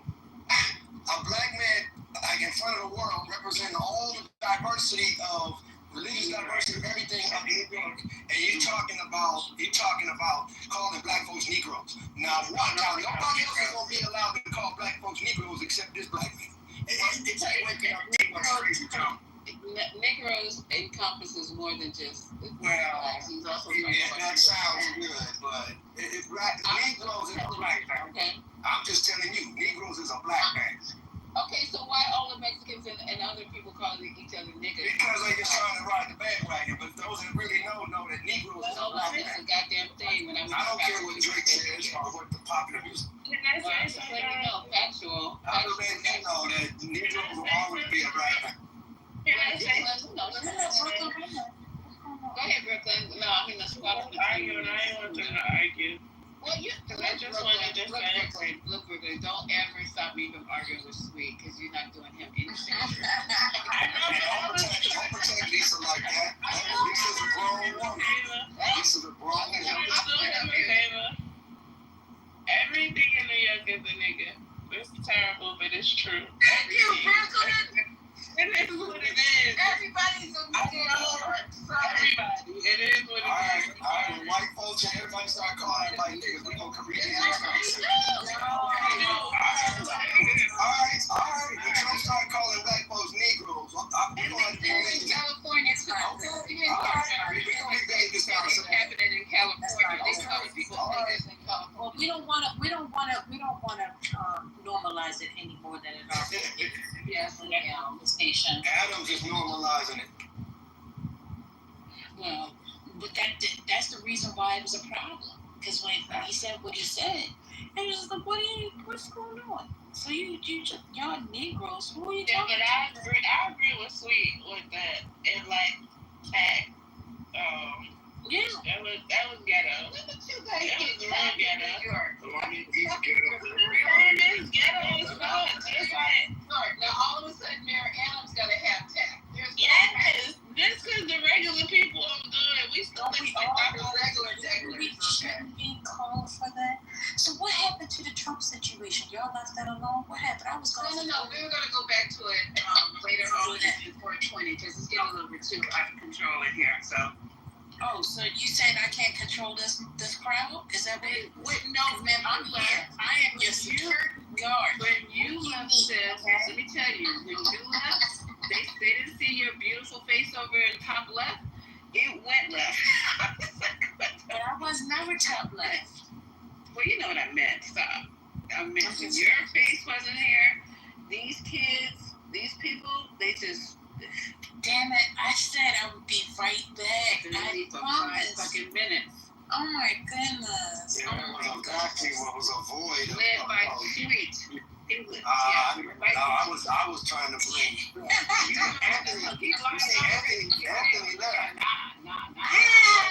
Anthony had to run up out of here with that now. I'm so sleepy. So what time we going into the lounge? About 5? Early because we got something to do tomorrow. We're gonna go get that spicy facial thing, so we gotta start early. Ouch! Spicy facials. What's that about? You know the one where they prick you when they run across the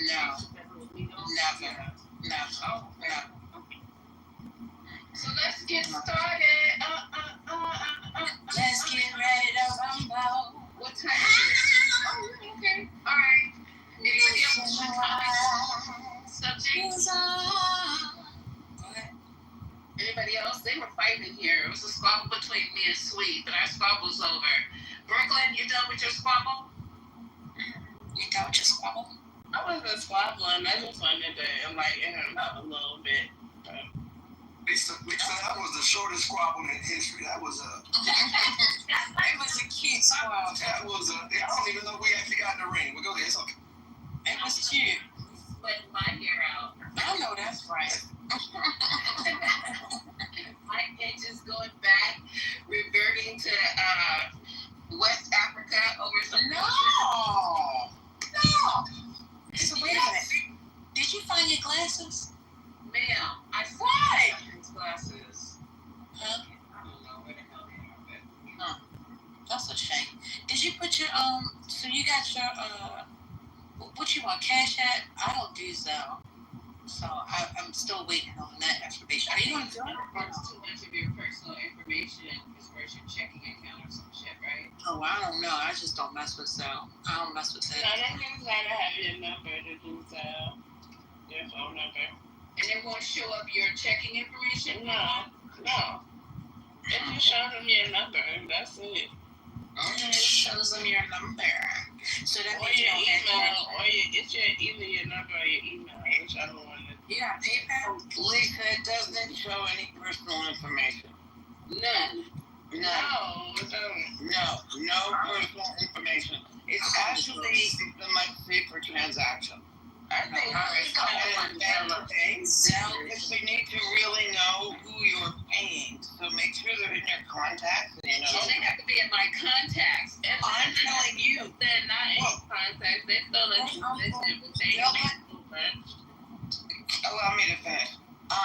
For security with Zelle, you can set it up so that you only allow payment from and to people that are in your contacts.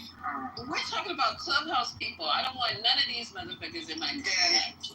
Your First Lady and Debbie. Then you can do them. You don't need to put them in your contacts as long as you know exactly where the money's going. I don't like Zelle. I don't play with Zelle. I sent a transaction.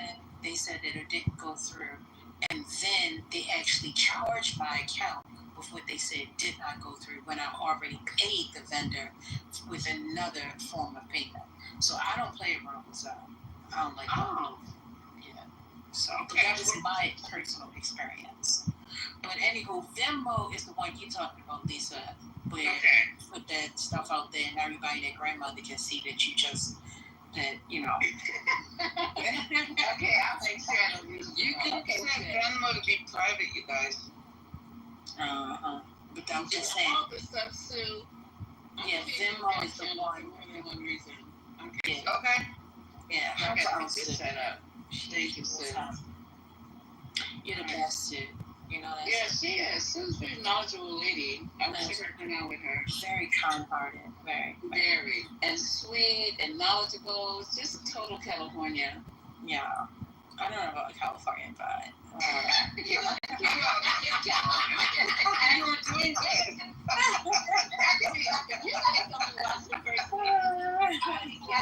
Everything we throw, and that is hilarious. She has her boundaries. I'm sleepy, y'all. I'm trying to stay up. Okay, so let me switch over then. Let me just open the room, and then we'll just continue to get the other stuff. Are you tired from last night? Because you guys talked me into a coma. Oh, they did? I left. No, we sung the song before I left. Everybody sung Good Night, Sweetheart. And I I clicked on leave. I gotta go, babe. So I don't know what you're talking about. I know how long It was CA. YGA was screaming to the top of his lungs. And Dr. Goddess. I know Dr. Goddess was in it because I modded them before I left. That's what happened. What are you eating on? Hey, Uncle, are you eating gummy bears or something?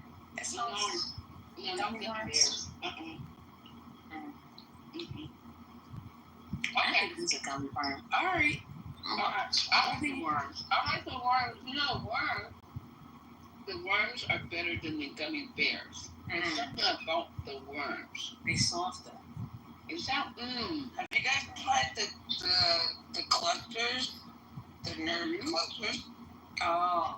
The gummy clusters? No. Oh my Nerd god, they're means- so good. Does nerd means they're sour or no? Yes, they're sour and sweet at the same time. Oh my god, I'm gonna kill They're gummy on the inside and nerd on the outside.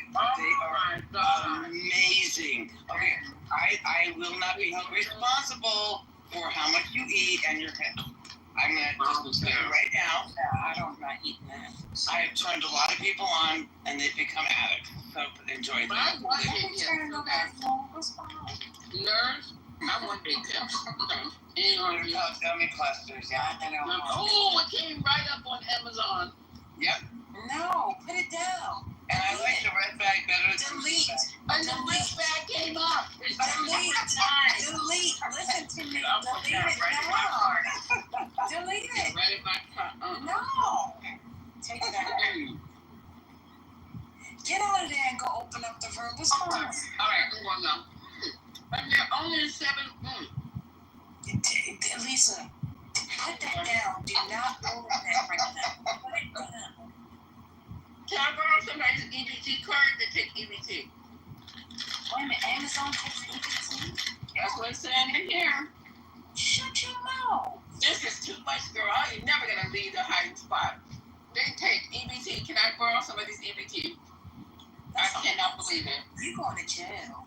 You can't borrow nobody's EBT card, guys. Yeah, I have it every day. No, you can't. You can get in trouble. Well, not legally, but it happens all day, every day. It's all right. Yeah. You still here though. Okay, I'm leaving. I'm leaving by. No, fine. We can wait until 5 if you want to wait until 5. No, I said I'm getting ready to go now. We're just going to go over and open it up right now so you guys can come in there and we can really talk about EBT theft and bring your snacks and why I'm hiding out in somebody else's house for the next month. Hold on, wait a minute. Okay, I'm going to open.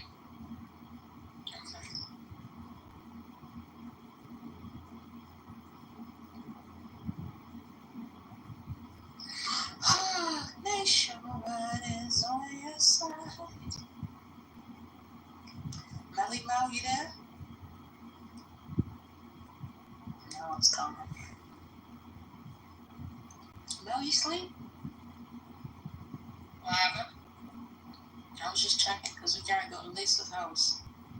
She opened up room? She getting ready to. Yeah, we're going over. If you're watching Nelly Nashanti. I didn't beg, borrow that stove for her to open up. Yes, you did. You really did. You worked it. You worked it hard, girl. Her and her bag of chips. You did. Come on. Hello. Come on, sis. Let's go now. Something special is gonna happen. Oh, Lord. You're right, it was denied bail. I want to say That is the best feeling in the world. That is the best feeling in the world. Yes, the issue is going to be where I think it was the last time where is he going to live, who is going to guard him, and those are the bigger issues that they couldn't figure out the last time. I think I said they had about 3 hours. Get good rest. Now we've had a considerable amount of time. Oh, I'm about to take a good nap. I'm gonna be like, I keep trying to go to the other room to take a nap. Don't fall asleep with your mic on. I'll be here sleeping in somebody else's house. It's great. Yeah. what's wrong? We'll be here if you snore. Do it. What's going on? They just couldn't get the right degree and the accommodations. How much will it be? I think that, we'll look at that package that they presented. Was it a $50 million package? It surrendered all of his children's passports and, something similar. So I think it might be that, but they might come with some additional offerings because apparently the court didn't find it satisfactory or sufficient. So I think it may be, maybe, who knows how they'll get creative, maybe 25% on top of that $50 million in the house and the passports, but who knows? But I think he'll definitely make another application for it. Mm-hmm. You brought up a good point, Afi, because I've been thinking in such black and white terms. They're talking about if there's a what is it, retrial, right? Retrial? That he will try to try to put an application for bail. Right here in New York, to see if he can come out. Not that that's gonna work, because it didn't work for 3 times. He tried to do it, but he's gonna try to do it at the end of the day. Right now we're in closing to rebuttal, but we still have all next week, and we're going to be doing special coverage here on Law and Crime throughout all of that during the deliberation. So make sure to keep with us. And a lot of you have been and writing us amazing. And we are multitasking. I was watching the show, but then when I heard you, I muted the show, and then I started listening to this. With the bag lady, which I'm going to try to do. By the way, she says, here, please shout out Alexandra McDonald. She is amazeballs, which I can confirm. I've known Alex as long as I've worked here at Law and Crime. She was one of my first friends as a coworker. Absolutely agreed. Our entire team, 10 out of 10. Wouldn't change a thing. All right, Smarty Cans 1225 says, who writes the quote? Or as a team. I'm going to ask you, based on your... All right, let me get the link. I got it right here. As a federal prosecutor, I got the link is the link. Yeah, so here's how I used to do it. So I would draft it. Hey, everybody, click the link up on top. We're closing down this room. So like, hey, is there anything I should absolutely include? And let's not forget, they've been talking about this case for months. So they have... The goose. And then you start practicing it. Shower. Click the link. We leaving. Go ahead, now. I got you. Send you what? Send you sleep? Nobody responded. Everybody I'm here. I'm going. Ambassador, Uncle, click the link. Matt, you there? Brooklyn, you there? Man, Mimi there. We are there. Super cop. Ma, are you there? What's going on? Click the link. Everybody click the link. 5, 4, 3, 2, 1. Click the link. We're closing. It's been great. Thank you for flying the friendly skies. Politically correct. We appreciate your attendance today. Please join us at 420 Lounge. Click the link. This room will be ending in 5, 4, 3, 2, 1. Blast door. I'm saying,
ኢሎም እዮም ኣዲቦም ሱዳን ከይዶም ኢሎም እዮም ዝዛረቡ ብዛዕባ ትንታነታት ምዛሓይና ኣቱኒና ምክንያቱ ደብል ስፖክስሜን ከይንገብር ድባሃሪና ንዛረብ ዘለና ግን ኣብቲ ኩነታት ነታዕዘ ከለና እዛ ውግእ ናይ ሱዳን ካብ ዕድሚያ ክንደይ ገይራ ላስና እጅ ክሪኣ ኣብና ካብ ዳርጋ ክልተ ዓመትን ገይራ ነይራ እዚ ታና መንጎና ናብ መንጎ ትግራይ ዝነበረ ኣብ ውግእ ተቶም ምስ በለ ዝጀመርናዮ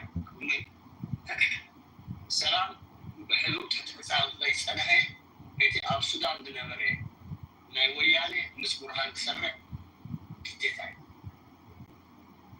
ግዴታ ዝብለኩም ዘለኹም ምክንያቱ እቲ ናይ ዳዕነ ሰሪዕ ስትራቴጂ መበገሲኡ እንተኾነ በዓል ወዲ በሻሻ ኮንካ ከመይ ጌርካ ንሱዳን ኣምጠርቂካ ኣብ ምብራቅ ሱዳን ወይ ሱዳን ትጋር ንዓኻ ተገልግል ስራሕቲ ተብልካት ናይ ኤርትራ ቀሊል ነገር እዩ ነቲ ኢትዮጵያ ላ ነታ ምዕራብ ሱዳን ክንመሳኢና ንኤርትራ ክንችለቃ ኢና ስትራቴጂ እዩ ነይርዎ እዚ ንኤርትራ ጥራይ ዘይኮነ ሓደገኛ ንኢጅፕት እውን ሓደገኛ እዩ ነይሩ በዓል ነቲ ሚኒስ ቀይሕ ባሕሪ ኣብ ደገ ኣብቲ ናይ ብሓፂሩ ሲ ነዚ ስዊስ ከናል ይኣትውዎ ኣለዉ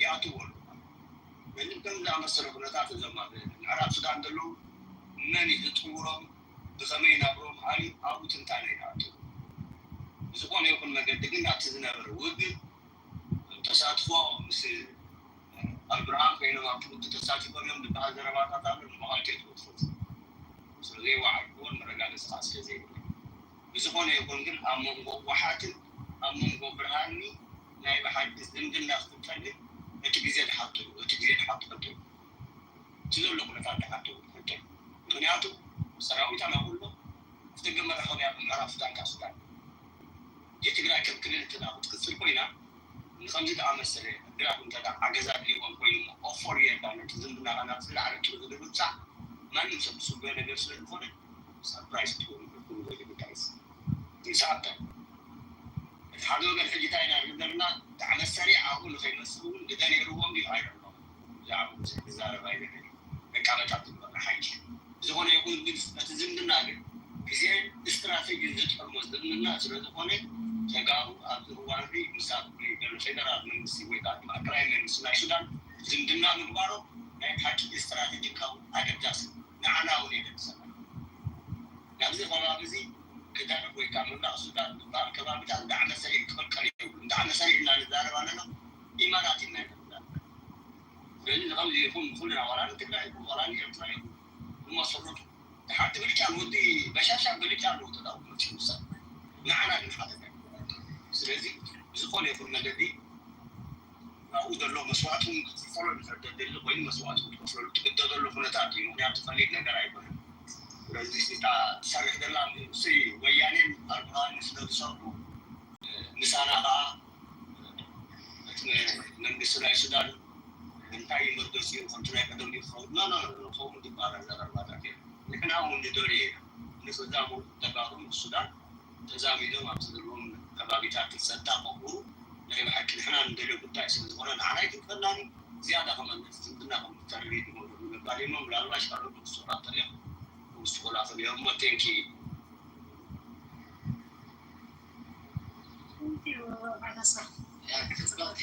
صبغتي انا ها صارت كلها والله صار ميكت صبغت حتى ازيع معناته እዚህ እንታይ ደሪእካ መስለካ ኣሰላልፋ ይደሪእካ ኩሉ ግዜ ኣሰላልፋ ሓይልታት ቆም እዩ ምክንያቱ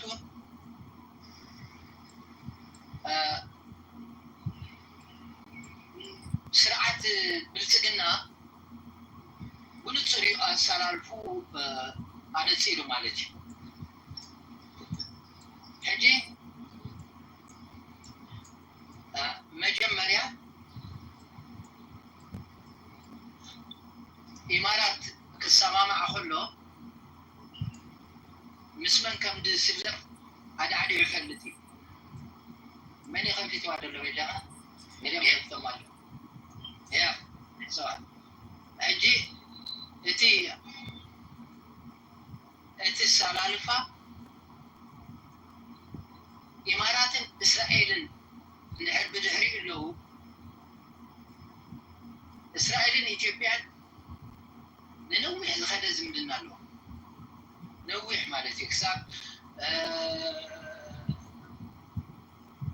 ናይ ጉዳይ ፈላሻ ምስ እስራኤል ምስ ግብፂ ዘለዎ እስራኤል ምስ ኢትዮጵያ ዘለዋ ዝምድና ሰፊሕ እዩ ኣብዚ ጉዳይ እዚ ከዓ እስራኤልን ኢማራትን ከዓ ዝምድና ገይረን ብምክንያት ቀይሕ ባሕሪ ዝምድና ገይረን ምክንያቱ ክልቲአን ኣክሰስ የብለንን ኣክሰስ ክረኽባ ስለዚ ንመን ሒዘን ማለት እዩ ንመንግስቲ ኢትዮጵያ መንግስቲ ሕጂ ንኢትዮጵያ ክሕዛ ከለዋ ብክልተ መገዲ እዮም ዝደልዮም በቲ ሓደ መንገዲ ንኤርትራ ድሕር ስዒሩሎም ቀጥታዊ ኣክሰስ ክረኽቡ እዮም በቲ ካልኣይ መገዲ ብኤርትራ ተደይሰለጦም ብሱዳን ሕጂ ንሱዳን ከዓ እሶም ምስ መን ተሰሊፎም ምስ ዳዕመት ሰሪዕ ተሰሊፎም ማለት እዩ ስለዚ ኢትዮጵያ ኣነፂር እዩ ምስ ዳዕመት ሰሪዕ ተሰሊፍኩም ዘሎ ስለዚ ኣብ ኩናት ኣብ ሱዳን ኩናት ይካየድ ኣሎ ኣብዚ ኩናት እዚ ከዓ ኣልቡርሃን ከዓ ኣብ ሱዳን ኣሎ ተጋሩ ከዓ ሓንቲ መፀጊዒ ደላቶም ዓመት እዚ ሱዳን እያ ምስ ሱዳን ናይ ግድን እዮም በቃ መንግስቲ ኢትዮጵያ ምስ ኣልቡርሃን ነይሩ ተትኾን ከዓ እሶም ምስ ዳዕመት ሰሪዕ ምኾኑ ነይሩ ሕጂ ናይ ግድን እዮም ዝኣኽብርዋ ልዕሊ ኩሉ ከዓ ዕሉማት ወታሃደራት ነይሮም ዓቃብ ሰላም ኣብዚ ናይ ኣብየ ዝበሃል በዚ ናይ ዳርፉር ኣብኡ ዓቃብ ሰላም ነይሮም ንመንግስቲ ኢትዮጵያ ጠሊሞም ንሳቶም ኣብ ሱዳን ዕቑባ ተዋሂቦም ኣብ ዝኾነ ሰዓት ሕጂ መንግስቲ ሱዳን ክጥቀመሎም ይኽእል እዩ ስለዚ ብዓብዩ ከዓ ሕወሓት ከም ሕወሓት ከዓ እዚ ወልቃይት ብሙሉኡ ኣብ ትግራይ ስለ ዝነበረ ምምሕዳር ዞባ ገዳሪፍን ከሰላን ምስ ተጋሩ ፅቡቅ ዝምድና እዩ ነይሩ ከም ዞባታት እቲ ዞባ ምብራቃዊ ሱዳን ዝበሃል ምስ ትግራይ ናይ ብሓቂ ናይ ሓባር ብዙሕ ዝሓለፈ 30 ዓመት ብዙሖም ክሰርሑ ፀኒሖም ሕጂ እቲ ዝምድንኦም ቀሊል ኣይነበረን ቀሊል ጥራይ ደይምንባሩ ደይኮነ ከዓኒ ነዚኦም ከዓ ነዞም ሓይልታት እዚኣቶም ከዓኒ ኣብ ሱዳን ዕቑባ ንክረኽቡ ከዓ ብዙሕ ክስታይ ገይሮምሎም ሕጂ ብዙሕ ርክባት እዩ ዘለዎም ስለዚ እዞም ሓይልታት እዚኣቶም ርክብ ምግባሮም ከም ብዙሕ ሓድሽ ኣይትወስዶን ኢኻ ከም ንቡር እዩ ዋላ ሕጂ እቲ ዳሓለፈ ተሰሚዕኻዮም እውን ህዝባዊ ወያነ ሓርነት ትግራይ ምስ ሱዳን ዞባ ከሰላ ንቡር ዝምድና ገይሮም ገለይሉ ተዛሪቡሉ ነይሩ እዚታት እንድሕር ኢኻ ናይ ግድን እዩ ንቡር ክህልዎም ስለዚ እቲ ኣርሚ ሰምዓ ዝበሃል ከዓ ነቲ መንግስቲ ሱዳን እንተዝፅጉሞ መዕጠቑ ኮይኑ እዩ ትስምዓኒ ዘሎ እሞ ከምዚኣ እዚኣ ኩሳ ከልደልየን ባባ ተስፋይ ነታ ናይ ባባ ተስፋይ ብጣዕሚ ፅብቕቲ እያ ንዓ ንእሽተይ ክውስኸላ ደልዩ ታንክ ዩ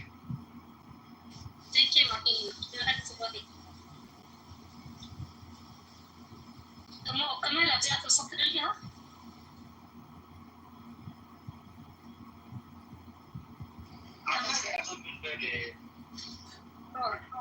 وسبحاني لما اليوم من حالة زي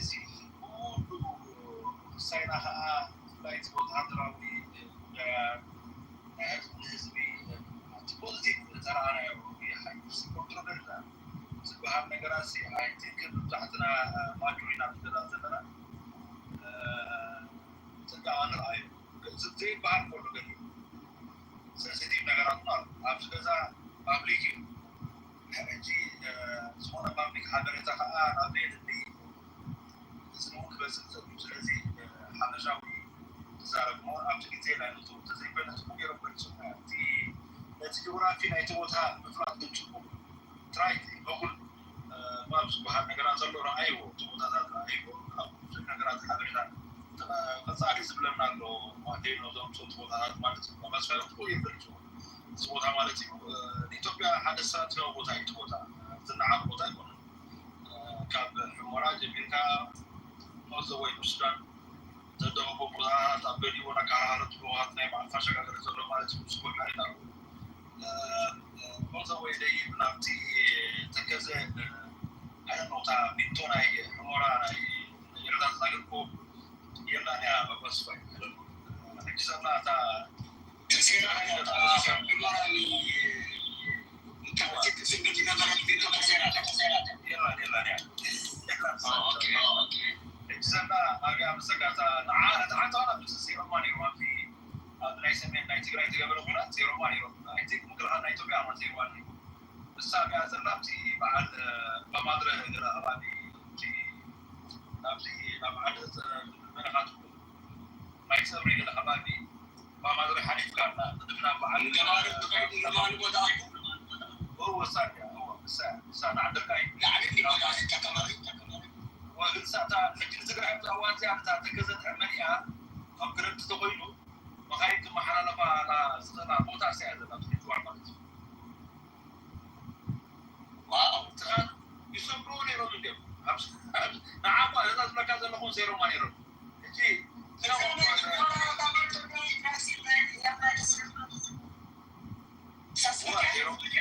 زيرو ما يرو ما جي وأنا ده نايتي نايكسر وأنا تقدر لهم أنا بقولنا تذكر كم زيرو ما يرو أنا بقولنا زور ما أدري كذا هو زيرو ما يرو هو بقى بسرعة نعم زيرو ما يرو إنسان شكلي وأمور زمان مراني نحجر بساجر لما ما أدري كذا دراية أو موضوع تطوع ما خالد سرقة بداية بزينة يدتني هي أنا بعدها شيء هو أساس سيرما لا أساس لا مش أساس I don't know. إذا نسكر تسكرك. بين وقت زمان بين وقت السودان سبزة بالمتما لا بالمتما يكون اسم تحته محجر ما كلمة تفتي محجر تتكذب داخل المعراس والموارد بتحضر السودان عن السودان ورثاني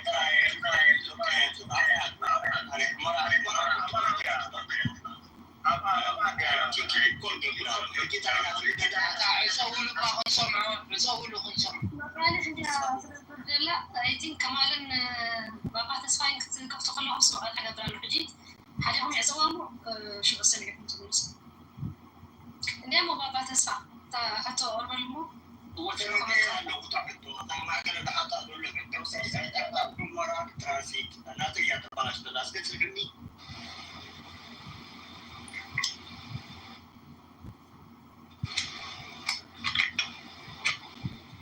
أجلس لي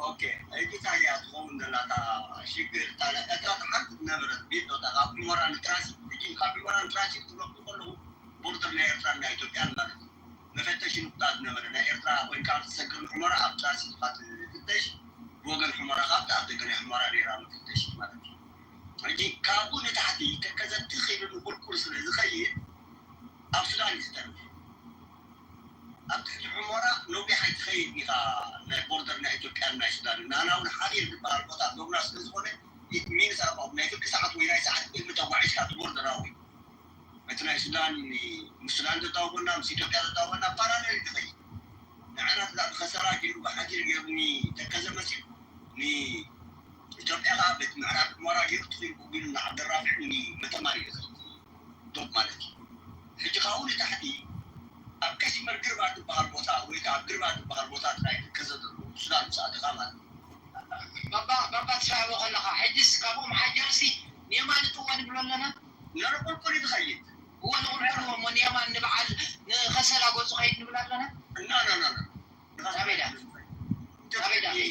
من يقولوا إني تعطوني ገዳርፍ መንጎ ኸሰራን መንጎ ገዳርፍ እዚ ግርባ ዝበሃሉ እንታይ ዳ ግርባ ማዓስከር ማለት እዩ ኣብ ግርባ ምስኣተዉ ሽዑ ብትኺም ኣጥባራ ምስ ከደግን ብስሚድ ይድክወስ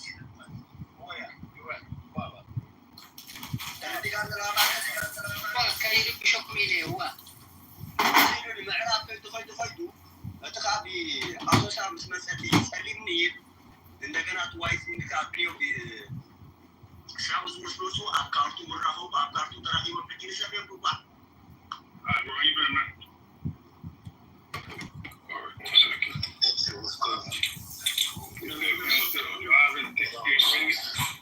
So everybody, but yeah, basically this whole ruling about the Supreme Court, basically it pretty much just allows him to go forward with his executive order. They did take care in order to specify that this is not at all a ruling or any type of decision on the constitutionality of birthright citizenship and all of that type of stuff. But what it's just saying is that his executive orders cannot be blocked. But then they also went further to say that his executive orders also cannot take effect for another 30 days. So what this is basically doing is just in my opinion, it's just allowing him to carry forward with his deportations, and that's why he immediately stripped the temporary protected status,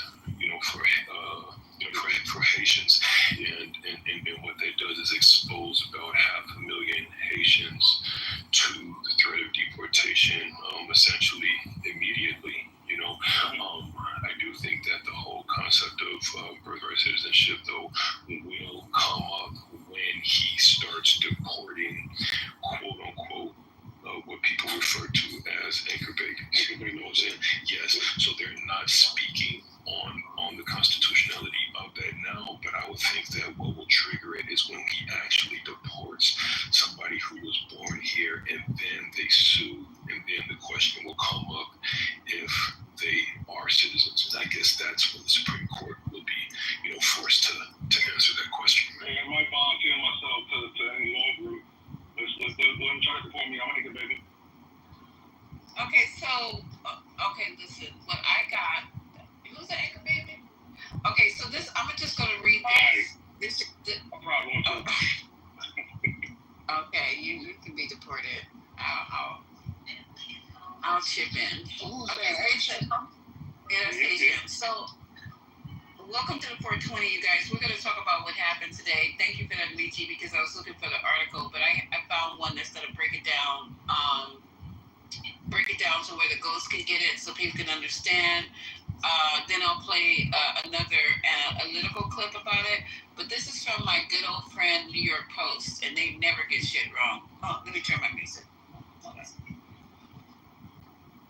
Okay, so it says on here for today, June 27th at 2 p.m. Eastern Standard Time, Trump scores major win in birthright citizenship case as Supreme Court curbs nationwide injunctions. So, and then I'm also going to play a clip on how somebody tried to excoriate one of our justices, our only black female justice, and we'll go and play that as well because she dissented. Y'all know who that is. Okay, so the U.S. Supreme Court ruled Friday that nationwide injunctions issued by lower court judges likely exceed the judicial branch constitutional authority, handing a major boost to President Trump's push to end birthright citizenship. The case, Trump versus CASA Inc., revolved around the administration's challenge to multiple lower courts sweeping injunctions against Donald's Day One order overturning the long-standing constitutional protection. The Supreme Court did not address the merits of Trump's actual order in its opinion, only the extent to which one of the nearly 700 district judges in the U.S. could block an executive action from taking effect.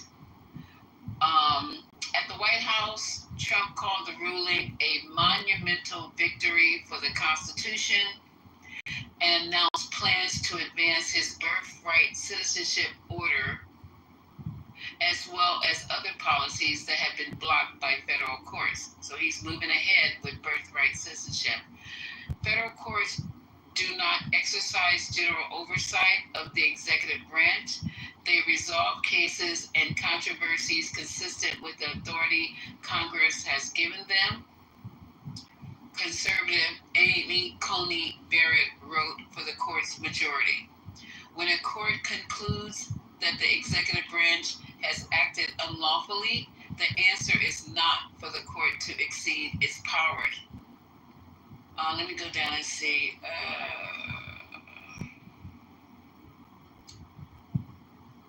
Let me see if there's anything else that's more interesting.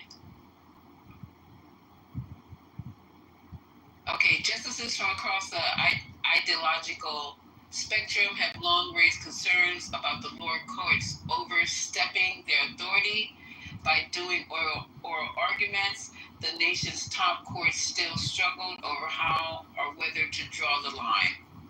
Barrett wrote that universal injunctions lack a historical pedigree and were not authorized under the 1789 Judicial Act. But she and other conservative justices, in their concurring opinion, seemingly suggested that class action suits are a viable tool that can be used against illegal presidential actions. Okay, so from what I'm getting from this is that they're just saying that the lower courts are in the way, and now Trump with his 700 appeals can move forward on some of his executive orders. Is that what you guys are getting? And the number one he's looking to do is the birthright citizenship. They're going to stop. They're going to stop the courts from putting all this obstacles in his way when he starts to do his executive orders, because they already had given him the power to initiate a lot of stuff. With that last vote that they did last year, that Biden was so worried about him getting, allowing him the latitude to do a lot of shit, but they were using the lower courts to block it and slow it up, and now they won't be able to do that anymore. And I think that's to his benefit. He's had a hell of a week, to be honest with you, because he also had that, he made the right choice on that Israel thing. That was a tough choice that he made, because I didn't really think he should have went with BB. Well, about bombing him. About bombing, that was a tough choice, because he had to be. Not Israel, he bombed Iran. Of course, that's what I said about the Israel thing. I know who he bombed. But what I was saying was it was a tough choice that he made, because he could have kept out of it. And that's what people really wanted him to do. So by him doing that he bet on himself, and that made this week a real good week for him. I'll lay in there. And what did he really accomplish by bombing Iran? Well, he can give it to us. What he really accomplished by it is because Benjamin Netanyahu basically tried to call his hand and say, fuck you, I do what I want to do, and I'm going to go into this. But Trump played the smooth, and he said, okay, if you're going to force me to come into the war, I'll drop a couple of bombs on a mountain, and I'm out. And that's exactly what he did. He dropped 2 or 3 bombs on a mountainside and said, okay, I fulfill my agreement to go into war with you. Now you guys settle this shit and chill out. And he successfully allowed America to get sucked in by Netanyahu into some international shit that America had no business being in. That's a whole new. That's right, but he was smooth enough to get out of it. Nah, he wasn't. We ain't out of it. Nah, he wasn't. Yeah, we in it. We ain't out of it. All the way fucking in. No rubber. Your question, my concern with the court ruling today is that so now the U.S. district courts are not able to make nationwide injunction. So if a case comes up to the district court, and they make a ruling, it'll be only relative to that district. And the challenge with that is you'll have various states will have certain outcome of a rule. And I'm not referring to his injunction as to the, let's just say to the his executive order. So if they rule against it, and they put a pause to it, it's only pausing in their district. Now the challenge with that is in their state too. Yeah, in the state, right? The relative states within that U.S. district court. That's the reach now. The court has said that those judges will have. They won't have any nationwide injunction, and the question becomes: any type of legal prudence that come up to them. My concern is you can have a divided, scattered nation where one rule is good for these states and it's not applied to another state. So I think there's still some chaos that's going to arise from that. But I think it's good that these district courts are now limited in their scope. But at the same time, this doesn't really solve the problem. Moreover, the court did not rule today on birthright citizenship. It pushed it back to the actual district courts, where they will argue that, and ultimately it will come back. And that's where the point we brought up a moment ago about having what's it called, bringing multiple cases together and bringing it back to the class action. Thank you. Yes, thank you, class action. So in those cases, but even if they bring a class action suit to the Supreme Court again, we don't know what the court will rule. I mean, we have a conservative majority court, so that may give you some idea. But I think this is going to be more messier going forward than it's clean. But Trump likes it because essentially no district court can now blanketly across the nation override or halt his executive orders.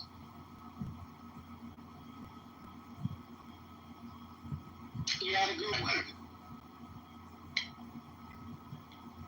Yeah, so I think. You know what else is crazy? And this has only been 6 months. He's done more in 6 months than Biden did in 4 years. I agree with that. Whether you like it or not, it's outcome. He's damaged more. Yeah, no, listen, let me clear. Whether you like it, he's hurt up in other countries. He's damaged our economy. He's hurt the stock market. He said a bunch of stuff that hasn't been able to be substantiated. So you're right. He's done a lot more in 6 months than Biden did in 4 years. The stock market is roaring right now. It's up. Everything's in the green, baby. It's easier to destroy than.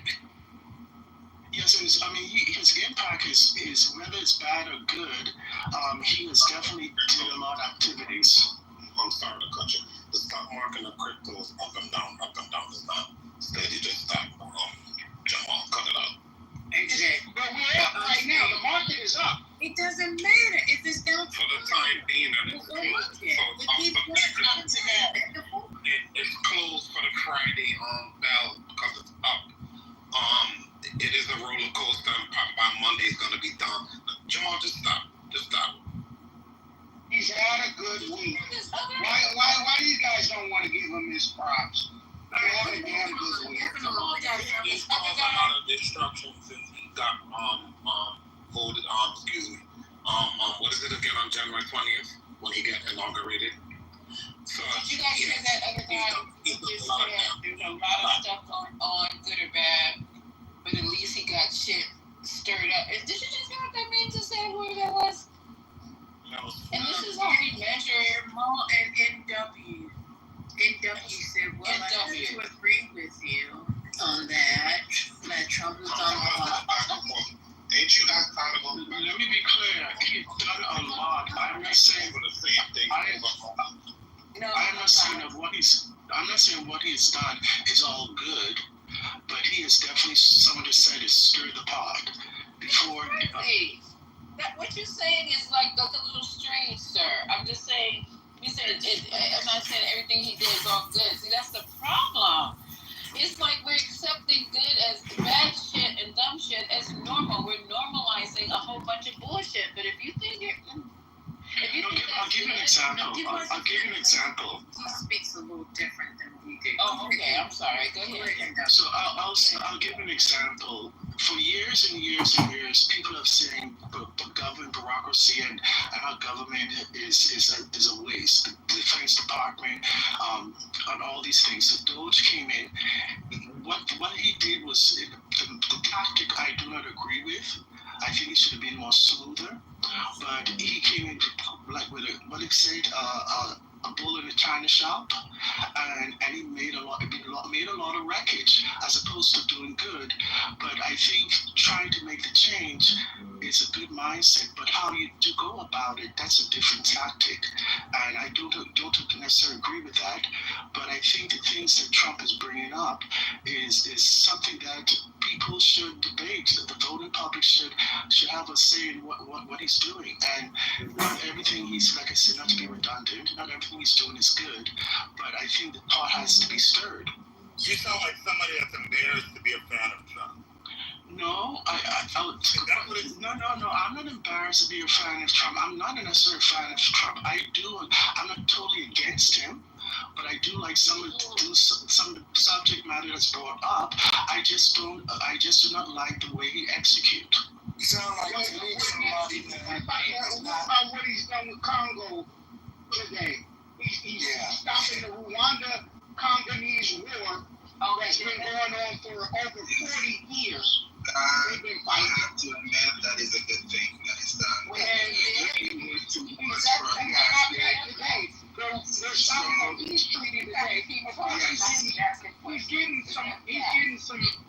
He's getting minerals out of the deal. He's doing business. Trump is about his papers. Mods, is this fact about the Congo? He stopped the war in the Congo? I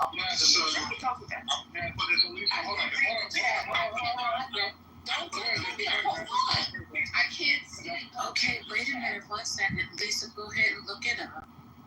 No, I can't. So basically, he's a representative from both countries that was on the peace treaty. Yes. So I put it in the chat earlier, also in the other room, and I stated it. Yes, he it literally just was over. I think 15 minutes ago, they signed a treaty. They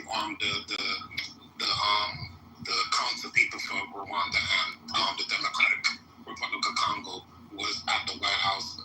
They just signed it. Yes, thank you. So he did that. He stopped the Indian war. Hold on. And this is why, Lisa and First Lady, this is why I said this motherfucker, he on his way to a Nobel Peace Prize. Oh my God, don't come in here with that bullshit. Hey, I'm just saying, look, what is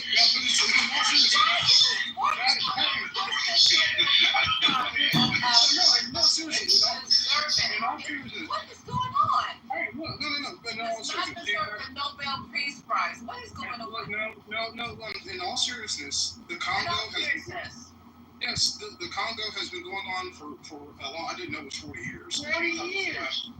I thought it was the last 10 that it's gotten bad. Oh, okay. They've been fighting for years. Okay, fine. That's not my point. He did keep the Pakistani Indonesia war from exploding, which we thought was going to explode. And that's why I said if he solves Ukraine, there's a Ukraine-Russia treaty in the next 6 months, that man gonna get the medal. No, go lay down. And then come back to the facts that those two signed with the U.S. mediating. They signed this thing which is aimed at ending this bloody conflict. To say that he's ended this war, you're going too far with that statement. He didn't end the damn thing. They signed something that's aimed at trying to end this bloody conflict that's been going on. So to say that just because that was signed today, all of a sudden everybody in the streets that's been bloody conflict, that's just going to stop just because Marco Rubio, on behalf of the Trump administration, they signed this mediated agreement. we gotta let this thing play out. I'm just saying, before we start talking about peace awards and peace prizes and You gotta get some props. Hold on. People haven't been able to do this. Bro, when I know America's involvement in even in Iran, Iraq, and so many other things, and they quote unquote media, you don't see the hand up underneath it. Why is America doing this all in the mix in it? The mineral rights. So, They want mineral rights. Yeah, they you'll want be so quick. You'll be so quick to just like sing praises. Let the report card be drawn out over time. And we'll see.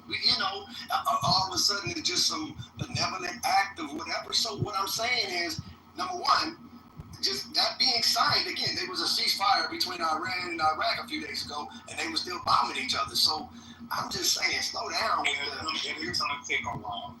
That's all I'm trying to. That's the only thing I'm making. It ain't no hate on my breath. If you worry too much about my breath, it ain't nobody hate on my breath. Why you doing too much? You doing too much. It's not done yet, bro. That's all I'm saying. You rushing to this. Oh wow, he saved the world. Wow. That's it. Every war is about slavery. It's not about minerals. It's about slavery. Okay, hold on for a minute. The slavery comment. Yeah, running Africa. Okay, can I just play this clip? Because he's telling you why he did it. And it's all about money. This nigga ain't trying to help you, darkies. Hold on. Iran are being raided and killed. And I don't even want to say that. Are you uncomfortable? No, that's the part of the world that I know. Very comfortable. I was able to get them together and sell it. And not only that, we're getting for the United States a lot of the mineral rights from the Congo as part of it. They're so honored to be here. They never thought they'd be coming to. Look, this is a very tough part of the world. They never thought, they were just telling me, they never thought they'd ever be coming to the White House. And they're so honored. And so we're going to give them a great big reception. But that's after many years of fighting. It's a great thing. That's at 3 o'clock, I believe. Okay. Why? Explain this to me, all you intellectuali.